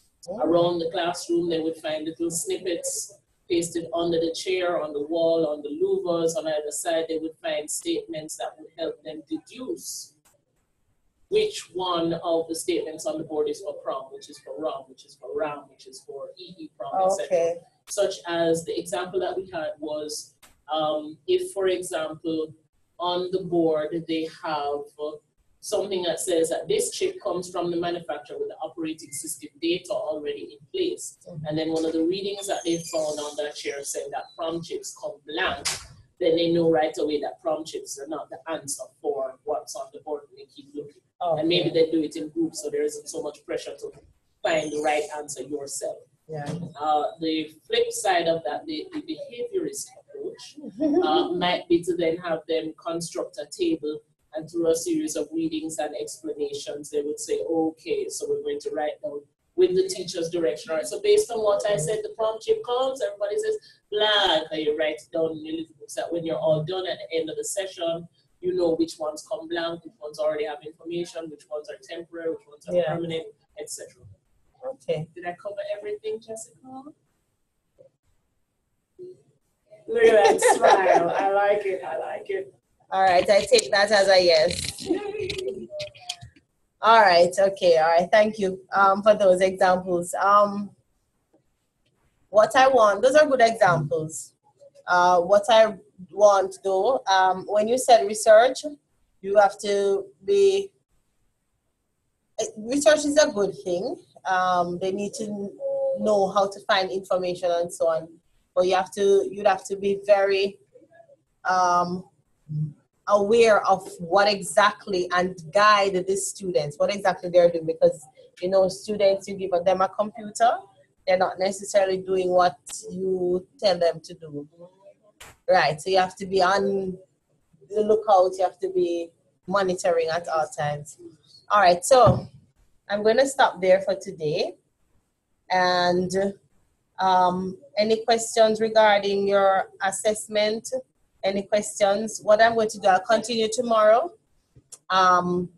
Briefly start with learning theories. Just, Wednesday. And then I will look at lesson planning, right? Which is very important, which I'm sure you all have years of experience, except Courtney, years of experience doing. So we'll look at lesson planning after that. All right, so any questions? I always have a section. Any questions on what you're required to do for your assessment? Your micro teaching, we have changed that up. So you will do one micro teaching, you upload it by the 7th of August. You place the link in a forum, which we are going to make a space available.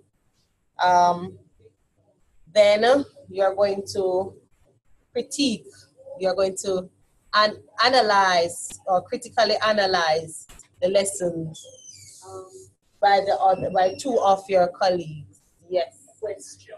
Mm-hmm. You said earlier that the assessment form should be done by everybody in the class.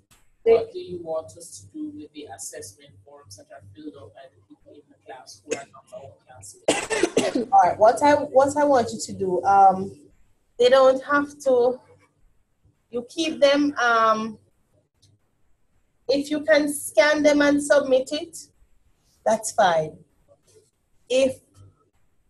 If you give them the topics or the headings on the assessment form and they just, in the video, they say it, what they think based on each heading, classroom management, whatever it is, time management, whatever the headings are in the critique form, then that is fine also.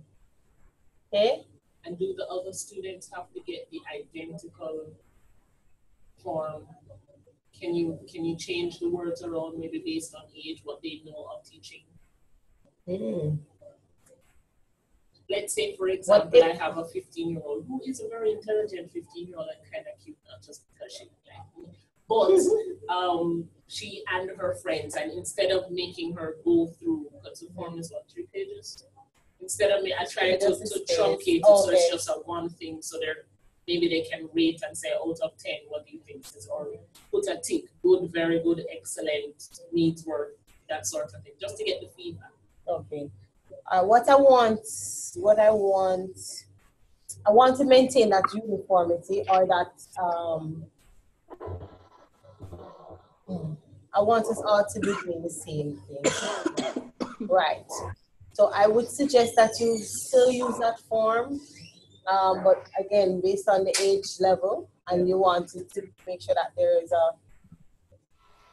a level of understanding of what is required. I don't think we want them to do anything too detailed. I'm trying to see if we can take out. You will send me the one that you truncated it. You took out some of the headings. No, the headings themselves are there, but the detail on the each, I try to say like 3 or 4 per. Because I know once if you're not personally invested in it, sometimes your eyes tend to just skim over. Okay. I didn't want anybody to fill in 3. Okay. But it started the same. Use the same form, but what I would suggest you do ahead of the micro teaching session, just make them aware of the form, what is on it, what each section entails, or what you look for as it relates to each heading. So if you're talking about classroom management, you explain to them about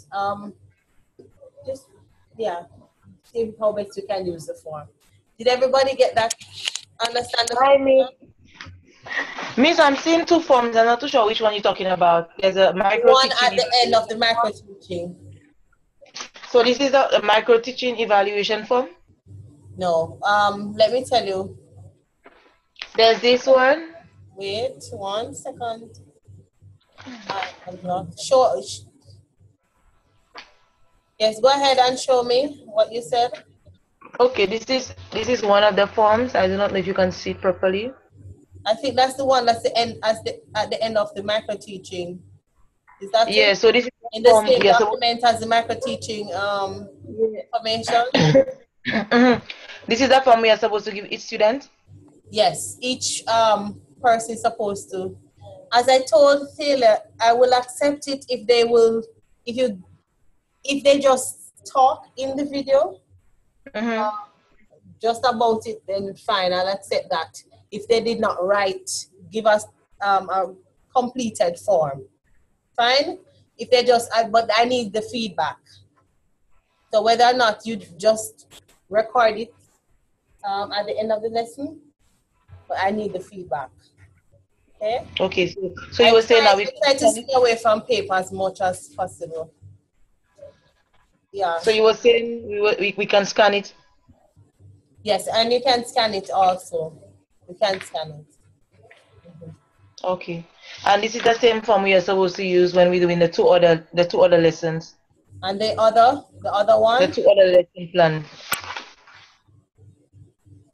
There is another, the other micro teaching. We were supposed to do 3 lessons, but we are only going to do 1. I mean teaching. The two others is the same form we are supposed to use, right? Yes. 1 second. There is Yes. We do on our own. Who's answering me, Courtney? No, Taylor is answering. 1 second, please.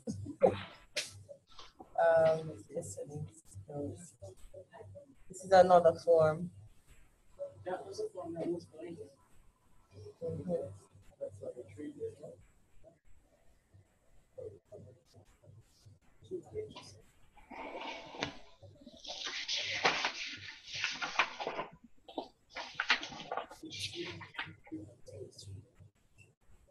All right, this form. So that was not. No, there's a form at the end of the micro teaching. There's a form at the end of the micro teaching.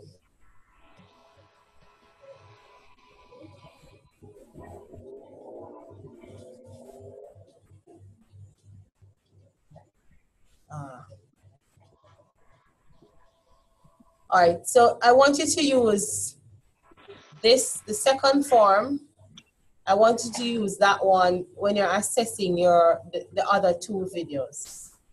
So when you're doing your assessment, I want you to use the form. Let me see if I can share this with you.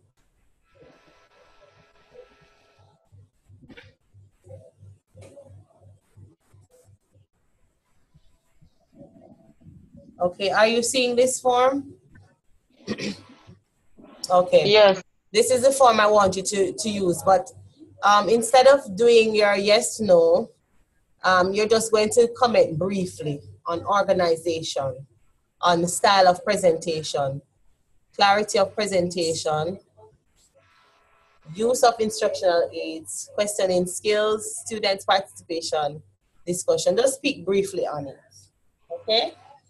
And I want you to answer the questions. What overall impressions do you think student left with? What were the major instructional strengths? And what suggestions do you have for improving the instructional skills? Okay? This is for individual or for the group or the others? This is for... Because you have to evaluate yourself as well as the group. So this is for the others. You can use this. Yeah, you can use this for yourself as well. So use this one when you are doing the evaluation, and then you use the other one. The students. I'm going to. You want to use? You want to use it? Okay. Sorry, there is a student from. Right. So use this form when you are doing your evaluation. And for your reflection, if you want to add anything, feel free.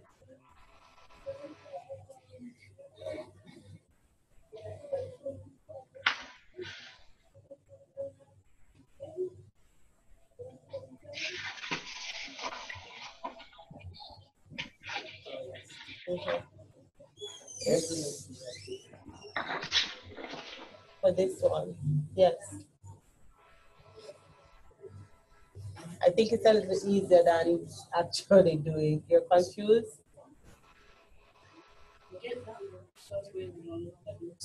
You don't. When you go to the micro teaching document. 1 second. Let me. Yes. Scroll to the bottom of that.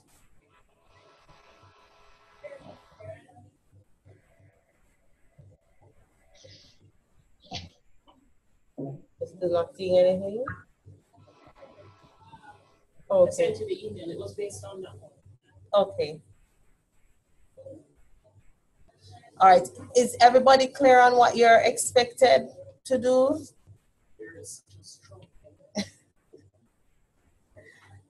Do we understand how to proceed now, Ophelia?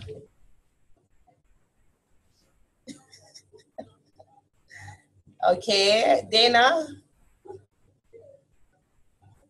Okay, and Jessica? I want you to be sure, you know, I want you to be sure. Dexter, how about you? I believe so. Okay, you're good now. I believe so. Okay, all right, and Taylor and Courtney? Courtney is giving a thumbs down. That's our answer. All right, we will sort that out. Okay, all right, so that's your micro teaching. So you work on that first. I will see how things progress, and I might have to give you additional time for your lesson plan portfolio. Yes.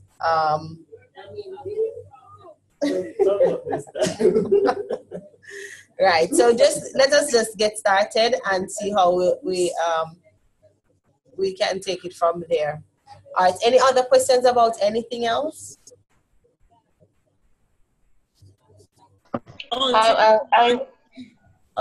Sorry, Dana. I think Dana was talking first. So Dana and then Ophelia. Go ahead.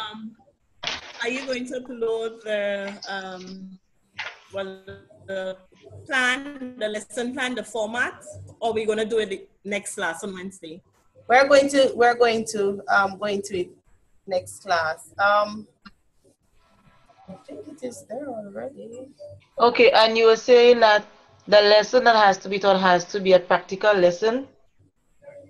It has to be no, I didn't say whether it's practical or theory. No. Just choose any objective. Yeah. Well, it depends on what she's terming as practical. So, sorry. Yeah. Sorry about that. Yes, Ophelia. I was saying just choose any objective. Yes, you can just choose any. Okay. Yeah. All right. So that's it. We're good now. We're good for now. We're good until Wednesday. For now, Dana. Okay, I got you. All right. Okay, so enjoy the rest of your evening. I know you have another long day tomorrow. So we will speak, and you already have my contact number and email, and I tend to respond in a good enough time. So if you can contact me if you have any other questions. Okay? All right, I will see you on Wednesday. All right, bye. I sent you the thing. Yeah. You don't have to look at it right now. Just check it. Okay. It is now 3:18. You have an appointment. Oh yes. The flight is delayed. Let me refresh and see. Turn off the recording. Sorry. Turn off the recording. Stop recording up the top. No, up the top. Up right here. Right here.